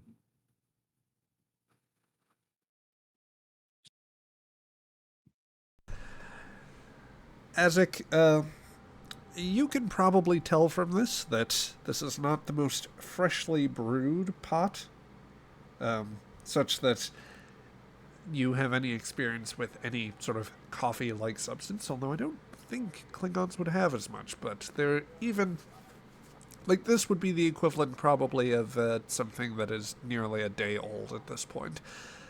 But that does not detract from the richness of spices, the good earthy notes to it, and I'd say not long after drinking it, the very slight jolt of accentuated caffeine.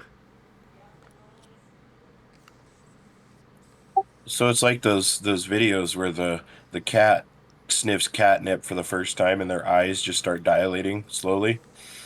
A little bit.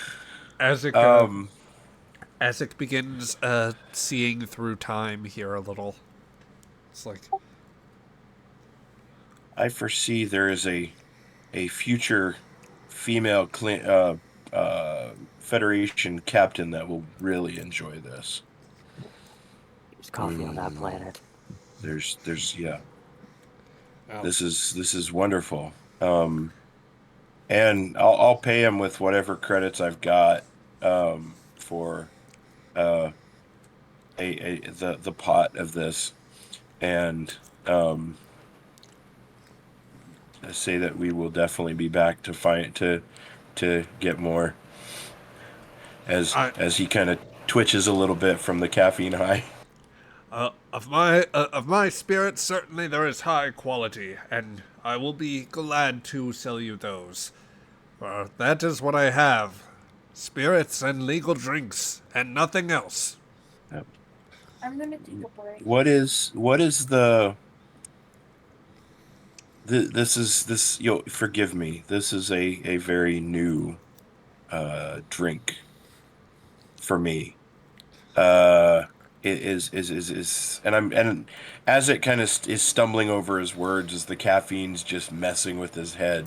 Um, and what's the best way to know that you do get a good batch of this, or the quality of flavor like you would a barrel of blood wine, for example. The vendor at this point is actually starting to look just a little nervous or off put as you ask questions about the Ractigino. Um, as with any spirits, there's a appropriate aging for this. Trusting the vintage on it. There are different notes in terms of texture and consistency you look for, and all the things I have explained with the other drink, and would be happy to ship to you now.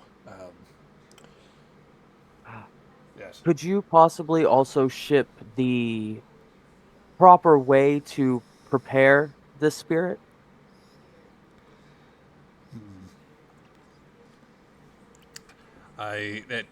That might be arranged. And he'll go to. He's going to pull out a pad and basically set something up. Azek, he'll hand it to you as the one Klingon of the bunch.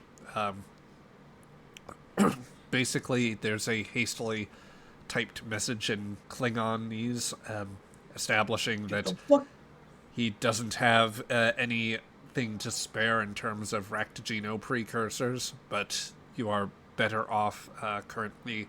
There are either some shadier vendors around here that'd be willing to sell it to him, or that there would be he'd have better luck out in the Triangle, where there are a few more trade routes that the Empire is better not knowing about.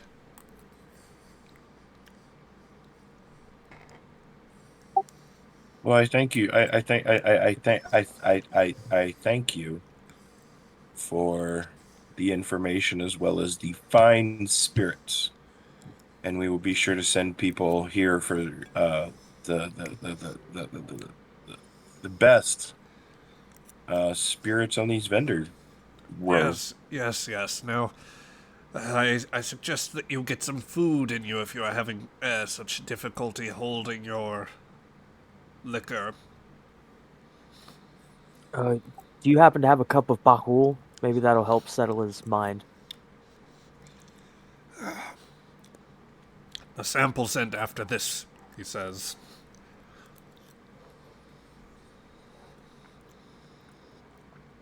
Yeah. Gotcha.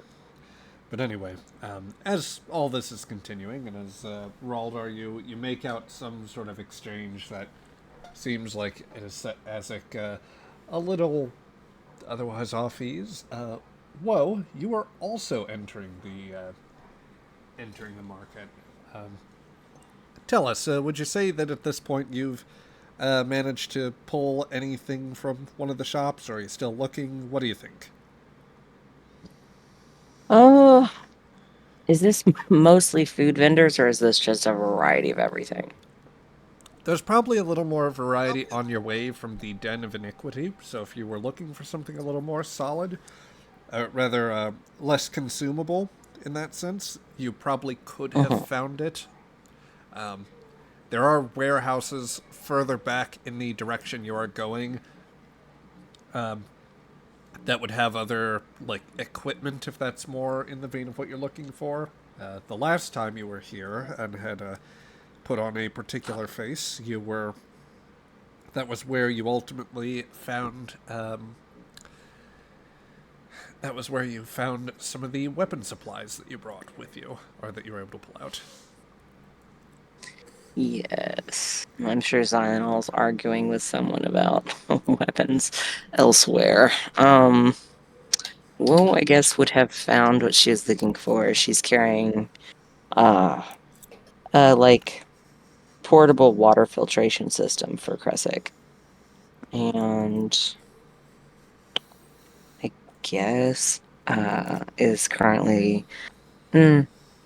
How much do you think? Like, do you think our transporter pads were fixable, or does she need to look for those? Honestly, that's probably something Raldar would have been able to acquire equipment Okay. at the port that probably went on the repair list. Okay. All right. So she's just perusing. She's gotten what she's came for. Um, she's just looking like you do, like from booth to booth. All right. And she stops at one particular just because it's kind of got like pretty lighting and dazzling stones and stuff like that. She's not really seen pretty things like that before. You know what I mean? Yeah. Indeed, there are many a dazzling object about this market. Zeth'lor remains one of those exotic places on the map, for it's the small little cluster that the vendors about here carry all manner of seeming luxuries. Some may be more substantive than others, but no shortage of items are about that just seem like, there's a certain freedom about it.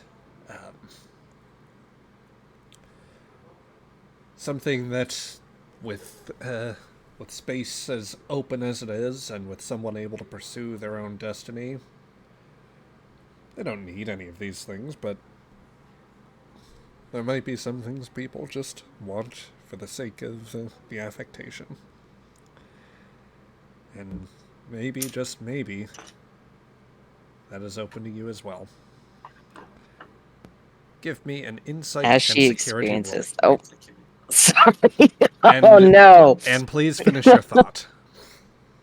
Oh, well, I was just thinking, as she's kind of feeling that newfound sense of allowing herself to want things that aren't necessarily for the job, she kind of traces the outline of a very pretty red stone and considers getting it for the captain so that she can put it on a blade and give to him.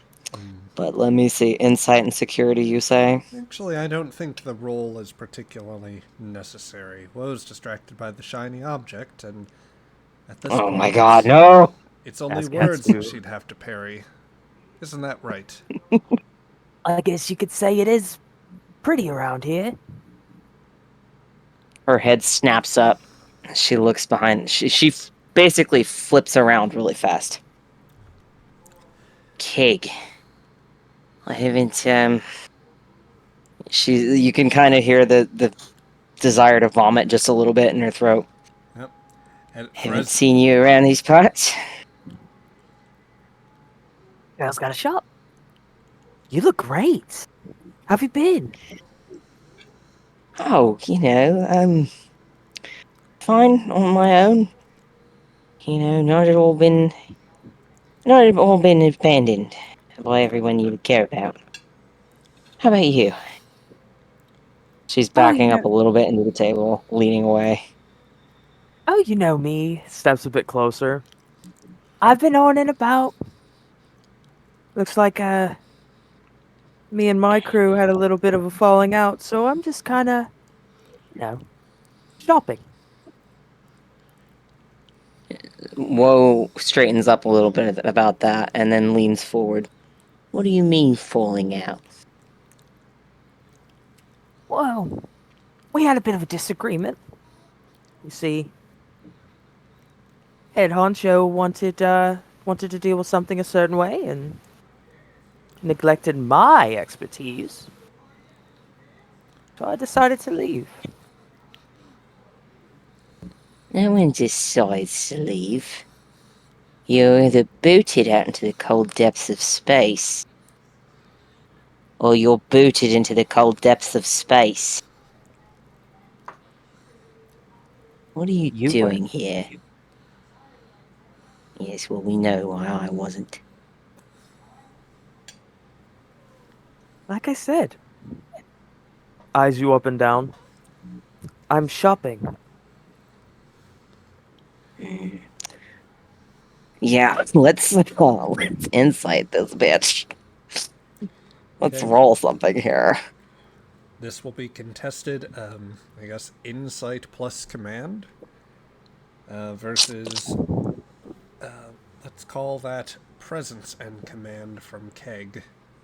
Maybe presence and security would apply, I guess, if you'd really like. I am not seeing keg sheet. Check out the starring folder. At which point it is worth making sure that others know for Raldar. Shit.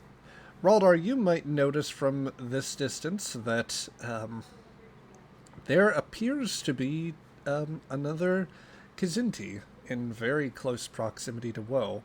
Granted, not one that you would have picked out from a crowd immediately, largely because this one, as I understand it, is considerably shorter. Something more in like the traditional 6 foot range, or maybe down to 5 feet, something like that. I like to imagine 5 feet. All right. So yes, much. Oh shit. Yep, a very good like. Oh geez, a very good like 2 foot shorter than Woe at the very least. Or wait, was she like 8 feet? It's 4 feet. She's 4 feet shorter than WoW. That's right. Sorry, I forget the scale of Woe sometimes. 6 foot versus 5'13". Clearly. 5 foot. All right. 5 foot And versus let's see. 9. Keg, with that success there, you, with the 2 successes to Woe's 0, you remain thoroughly enigmatic with that cheerful Cheshire-like grin. And just for good measure, I'm taking 2 threat. God damn it. That's not fair. Oh no, what the fuck? I should say Oh, go ahead. Sorry to cut in. As opposed to the, and don't slink too close there, Raldar. Edge of the crowd, fine. But you're just on like the very edge while managing this heavy stuff. Near as you can tell, the fur of this other Kzinti appears to be something off-white, although it's something weird about it, something not quite consistent. What you cannot make out is what Woe can obviously discern. The signs of ash and grease covering the fur of this Kzinti individual. And no shortage of equipment on bandoliers, on vests, and other sort of marking, like bits of equipment that she is carrying along. And among them, goggles as well, which she is effortlessly able to push out of her eyes and expose a much brighter shade of white to the fur. So for those in the stream, here is Keg. But yes, go right ahead from there, Woe. As she's trying her damnedest to get a read on Keg, her hand is behind her back and reaching for that big old stone she was just tracing the outline of, with intent to possibly smash and run. So, let me get this straight, she says, leaning back just a little bit to try and find the goddamn stone. You left of your own volition because you felt underappreciated. Is that right? Well, you can't blame me. Have you found anyone else with my explosive expertise? I don't think I've helped anyone else with your stench. Ugh. I mean, light a match around you and you'd go up in flames. That's not even including the gunpowder that coats every inch of you. It's good for the fur. I don't know what you expect to gain from this conversation, but you left me. I know you were part of it. I advise you to go back crawling into whatever hole you crawled out of. If your captain told you to do something, would you do it? She clenches her jaw and looks away. I don't have a captain.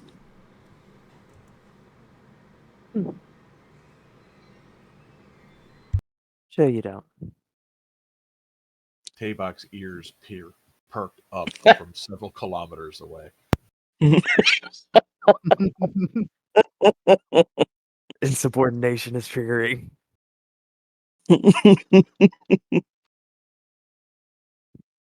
A newfound spike of like disgust-fueled confidence, and the fact that she realizes she's 4 feet taller than this bitch. I suggest she leans forward and pushes one fingertip into the chest plate of Keg.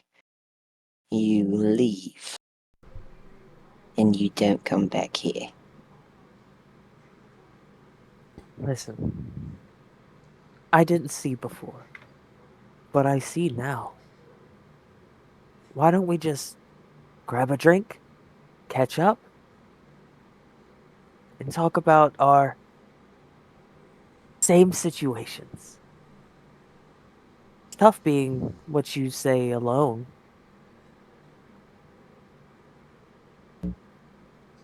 Oh, I kind of want Woe to contemplate this, even though she is disgusted by Keg. Well, you can take a moment to do so, and you could even run a check for this if you like. Oh, let me see. Let me check out Woe's. Let me look at her little character sheet really quick. While you're doing that, since Woe is preoccupied, if any of the rest of you wish to roll an Insight plus Security roll, then I would be willing to allow you to do that. Insight and security? Yep, difficulty 2. Anyone? Man. Oh. And I love rolling. for Zional's complication, I'm just going to rule that he is out of scene elsewhere and did not succeed. He can't pay attention and he can't be of any assistance.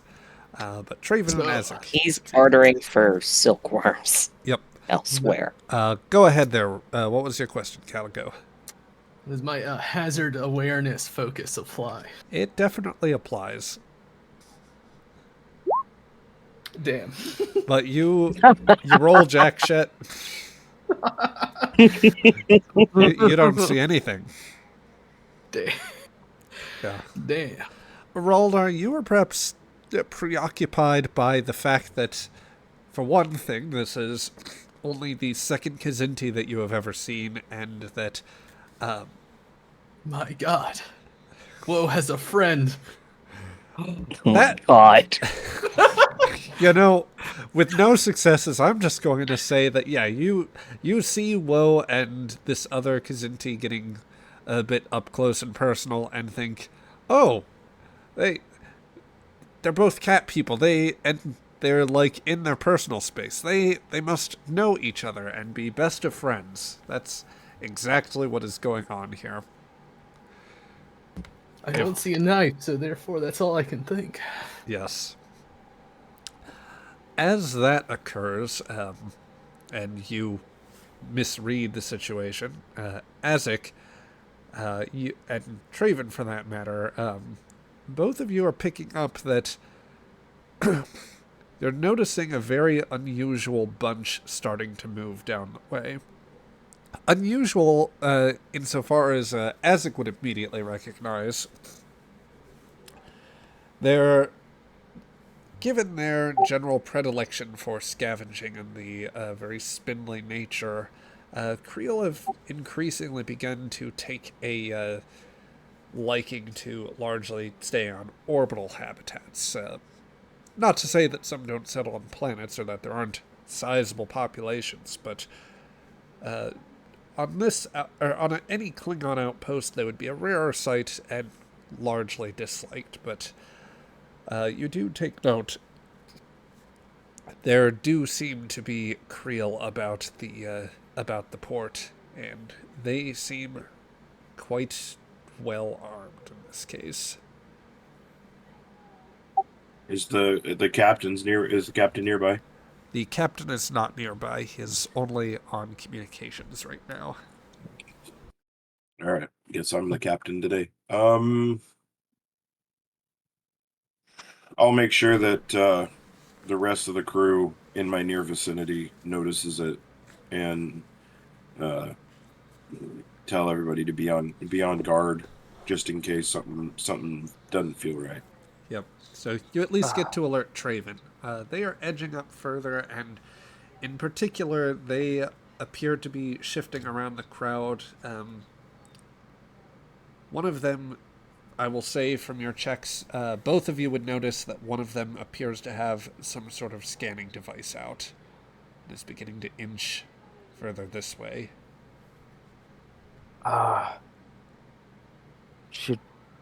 Do we see Raldar and Woe? From your angle, Raldar is definitely visible. Woe maybe a little less so. It's like your view of Woe would be a little obstructed by the location that you are at. Let's see if I can. So you don't quite have line of sight this direction, whereas Raldar is tall enough, even with the other people, that you can pick him out over the crowd. You do have communication devices, so you could send a message to him. Should we get Raldar out of there? I'm not feeling too good about this situation. Yeah, me either.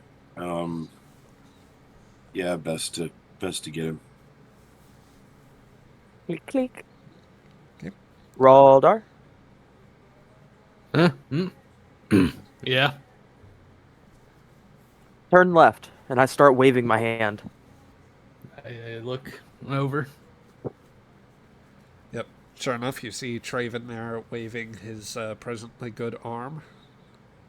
Is there any other crew members with you? No, I went out alone. You need to come over here and meet up. We got a problem.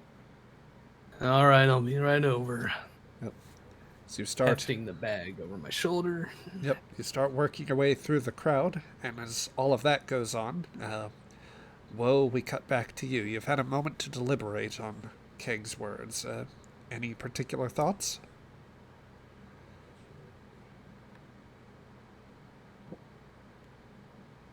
While you were not a totally incompetent, sniveling jackass the entire time you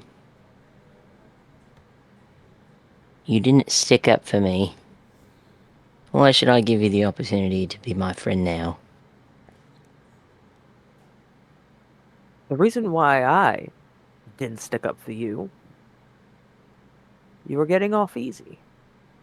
If I were to stick up for you, I'd probably be dead.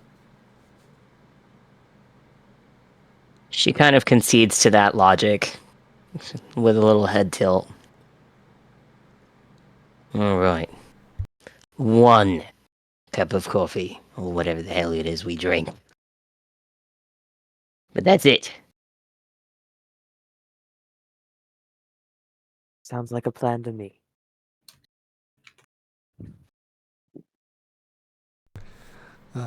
Woe, would you like Oh. another chance at an insight and security roll? Either more broadly about the impending situation, or any further insight into Keg here? I would actually, however, my character sheet will not open. It would, and then I closed it and now it won't open. Oh dear, let me get in because... there Alright. I was going also to seem to be having consider... some trouble staying connected to Roll20. for you. Yeah. Roll 20 may Yeah. be a little less stable at this point. Let's hope we can get through this then. I was gonna attempt to detect anyone else from the crew. Just or some kind of communicate. I don't know. I was going to attempt some kind of danger detection because I do have that constantly watching. Okay.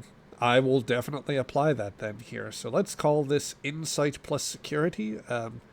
base difficulty in this crowded place would be 3. However, constantly watching will reduce that to 2. So I have you rolling 2d20s. Would you prefer to, would you want to spend any momentum or perhaps to tap a value?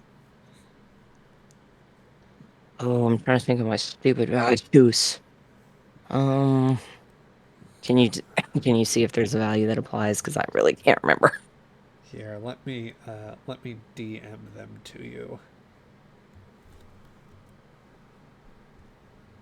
Let me see here. I need to look at my stupid stuff. Yeah. Oh yeah, I don't think those would really apply.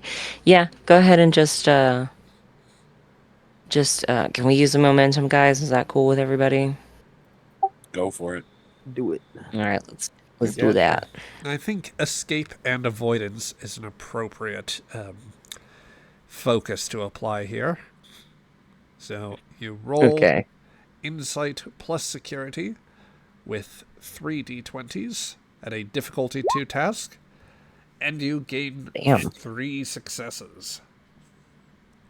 So, whoa, you start moving about and looking for the next vendor to get a drink, but you think carefully to look about, and you consciously just will yourself to try and absorb everything.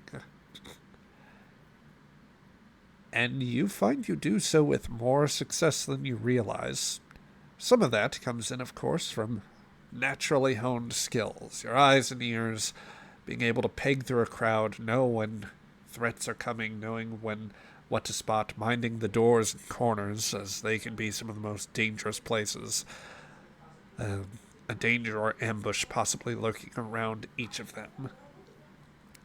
You are mindful of every assortment of everyone in the crowd, keeping an eye open for those eyes that might be watching you in turn. None seem so particularly focused on you.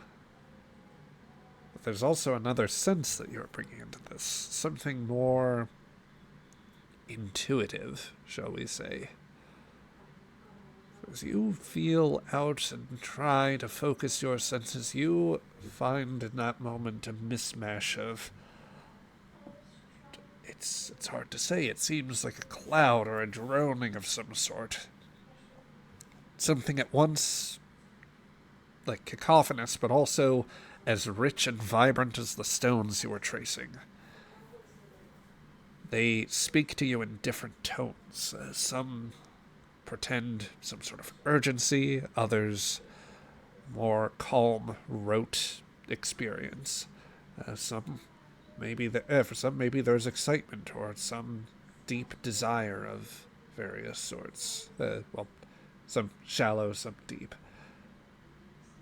You read in particular the sentiment of hostility in one direction.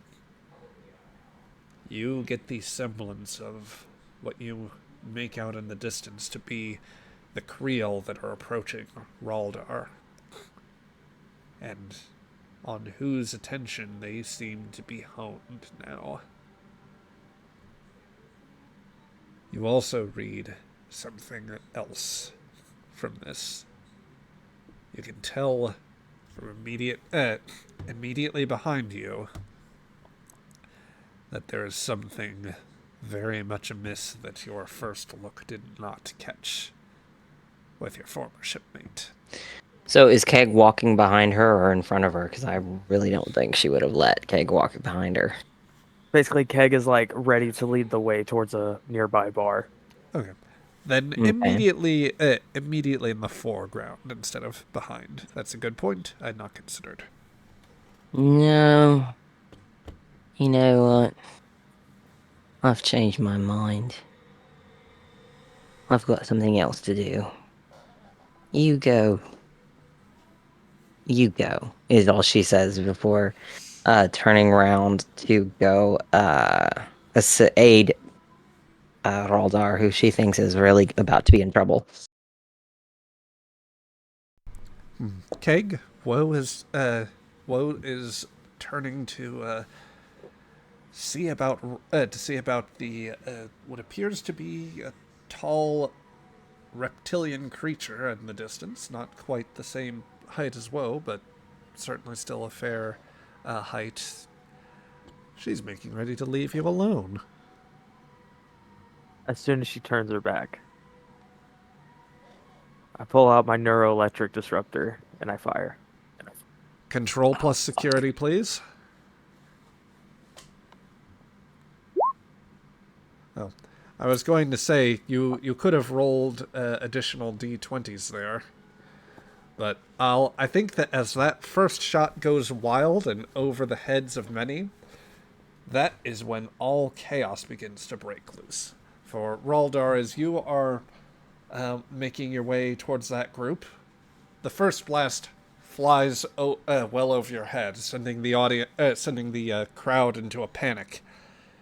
And then shortly afterwards, there's a scream from somewhere on your left through the crowd. Bastard! As a group of Creel seem to pull out all manner of hand disruptors and begin firing wildly in your direction. Oh no. Control plus security. In a flit of surprise, disruptor bolts fly from the Creel, and they very narrowly sail past your head, Raldar, as they try to fire where you were, but manage to move out of the way in a moment. I dare say one bolt clips a bit of one of the sticks in your pack. They are not trying to hit others in the crowd, but they definitely have an aim for you. I see. So now the turn would go to you, unless, of course... well, it would technically... This would be the start of a combat round, although while you would normally get to take the initiative, I could note that an opponent, if they were of such a mind, could always spend threat to keep the initiative if they had access to my pool. I can't imagine anyone would want to do that now, would they? I think I'll take the initiative. All right. So, Oh my god. Keg will keep the initiative. You've taken I'm 2 gonna threat need to from hire a whole new crew. Hire a whole new troop. You have a control plus security roll here, and you've taken some threat from me. I'm not terribly happy about that. Don't worry. I'll get him. Oh, how? You said I can roll more than 1d20? Well, yes, if you were drawing from the momentum pool, then you could spend additional momentum in order to do that. However, if you...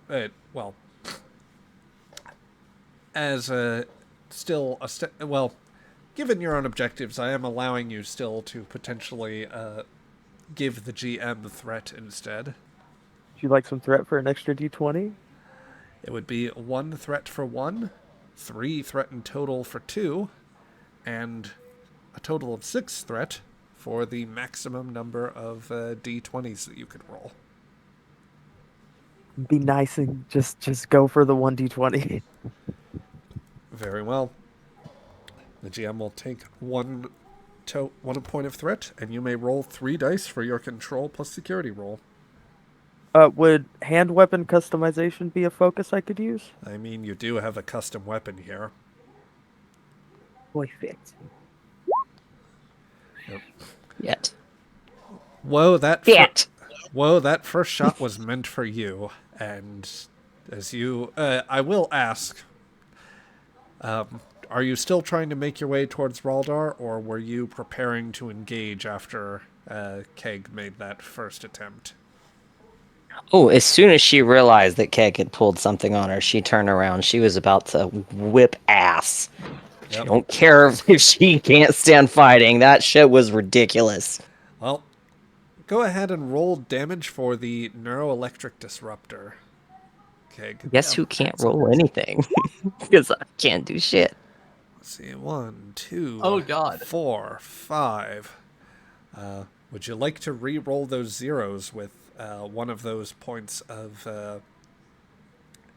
one of those points that you took, or one of those points over the success? Do it. I guess. This I guess we're doing that. Okay. Keg, give me another roll 3 challenge dice, if you please.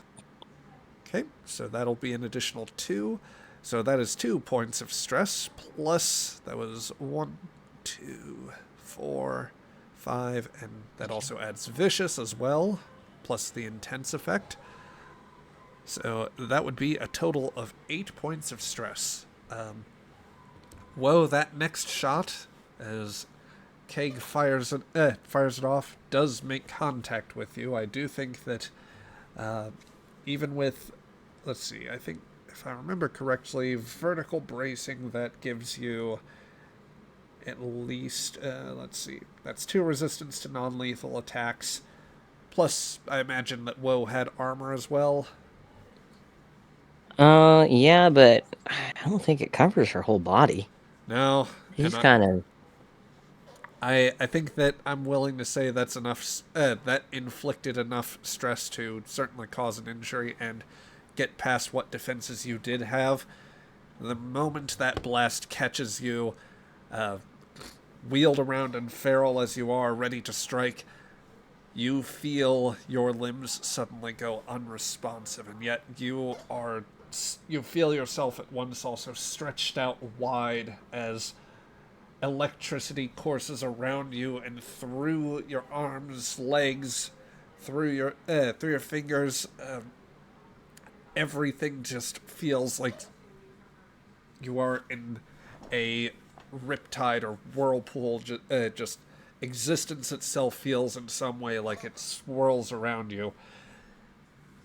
You know that this is not a lethal blow at the very least, or that that shot would have been enough to vaporize you if it had been properly set, or if that had been the intent. But Keg did not fire to do this. Suffice to say, with that non-lethal injury, you are incapacitated in this bioelectric field. Before Keg has another opportunity to act here, the rest of you do get a chance to act right now, or one of you may take a turn. Raldar, you are like the one actively in combat. Azek, Traven, you are off to the sides, but you are in a position to respond as well. I'd like to try and find some cover. All right.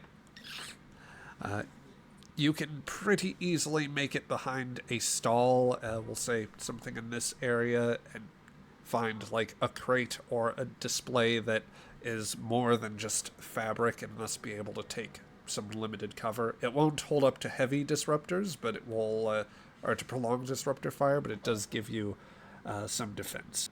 Sorry, just looking for... Okay, we'll say that there's a little shield icon on you to signify that you've got an extra bit of defense. And whoa, this electricity symbol is going to denote that you are currently in a horrifying, like, electrical stun disruption of sorts. But Catatonic electricity. yep. Raldar, you do have the chance to act right now, as the Creel are still, like, angling at your direction and trying to take some shots. I'm going to take out my disruptor pistol and shoot back at the Creel. Okay. Go ahead and give me a control plus security roll. 2 successes and a complication are on the board. So that complication doesn't matter. Oh. Are you... I have a talent for that. Okay, what would that talent be? Trained from birth. When I make a security test, I ignore the first complication rolled. Very good, very good. Raldar, your the instincts as a warrior that you carry allow you to ignore that first complication, steady your aim, and take a good firm shot in the direction of the Creel. Go ahead and roll damage for your disruptor pistol. Okay, that is a total of 6 points of stress. There are 2 points plus 2 effects, and each effect has vicious 1. So that is going to hit the squad. Yeah, At 6 points, that is going to be enough to actually blast away the two of the squad members. So as they are trying to charge toward you on their somewhat ungangly smaller legs, you are able to land 2 good aimed shots right into 2 of them, and or at least a spray of good aimed shots, and take them out quickly. I should ask, were you going for lethal shots as well? Or Nah, I'm keeping low power because I'm not intending to disintegrate any random person around me. very good. So you will grievously injure them, sending them stumbling to the ground, as one of the Creole will continue to take some shots here. Shifting that initiative back, well, actually, Azek, Traven, you would also both have an opportunity to act, actually. Did I see the laser get shot across over their heads? You saw the shots going, over people's heads, both from where the Creole were shooting and where someone else was shooting. Yes. He's doing really good at those guys. We need to find out who's flanking him. Can I move into position then? You can look around the corner and take a look as a free action just to see where things are set up. As you do, you see that as the crowd is beginning to clear out and try to run away from this, there are others who seem to be pulling weapons of their own, confused as to what's going on. But your eyes are drawn towards 2 beings, both Kazinti, and one of them Woe, who is absolutely straining under some sort of electrical shock that is emanating from around her. It is as if she is caught in some sort of snare that is just causing her limbs to convulse but still hold her in place. I lean back to Traven. Our Kazinti is having issues over here. They've got this taken care of. I think we should go aid her. I agree. I look you dead in the eyes, Azek. However, I suck at combat. You go kick her ass, and I'm going to use a command action. That's all right. That's what activating emergency command Azek. And I will Activate the one-armed bandit. I will do what is it? Control and security to shoot. Yeah, That that'll way? do. And Azek, that your holographic arm appears with 4 pips. And Harry Wait, Kim what? sheds another tear. Okay. Ooh, that shot is going to fly true as you level the one arm that exists outside of Japery and takes a shot of your disruptor. Go ahead and roll damage for that disruptor pistol. I should also ask, lethal or no? Oh yeah, definitely lethal. Ooh. Damn.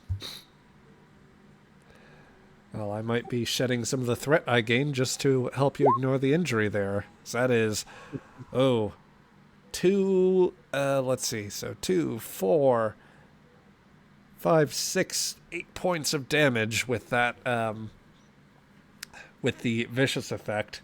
So, let's see, Keg would, first off, Azek does give me a point of threat by attempting to make a lethal attack. Keg, would you like me to drop the threat so that you may survive this and ignore the injury? Yeah. For sure. In this moment of relative triumph, as you have Woe easily within your grasp, a sudden burst of swirling green violence catches you in the arm, up to your shoulder, and sends searing pain. A bit of you feels like it just about sparks up from the excess gunpowder, thus leaving further burns and injuries. It feels utterly horrible. As you clutch at the wound, you realize that you are outmatched. A good marksman, that's for sure. But I don't think they're gonna help you. Not right now. And you said I could spend a threat to do something fun? Would you like to And, spend 2 threat to create a bit of narrative advantage? Yes. A prolonged firefight isn't to your taste anyway, and your orders were only to get this far and then push that handy-dandy button on your wrist communicator. I got her. Beam us out. Quick. Traven, Azek, as the two of you look in the direction of Woe, while Azek may have hit his mark, both the wounded smaller Kazinti and the one that you've been so familiar with both begin to glow. Instead of the electrical current that has caught Woe here, it is instead the deep yellow-orange glow of transporter beams as they both disappear from the square. And that is where we are going to leave off with tonight's session. Damn. That Kidnapped. was good. You got catnapped. I got catnapped. Yep, and Well, You'll wake so up much later. for You'll getting wake up later. repairs You'll be done, fine. because now we got to go get her ass. well, we'll see how all of this goes here in the moments to come. But for now, this is where we will leave off in the recording. For those of you that came in, thank you for stopping by, bearing with us through some technical errors and all of that. We hope you have a good rest of your day and enjoy keeping up with the next episodes to come. Till then, this is your GM, The Great Barrier.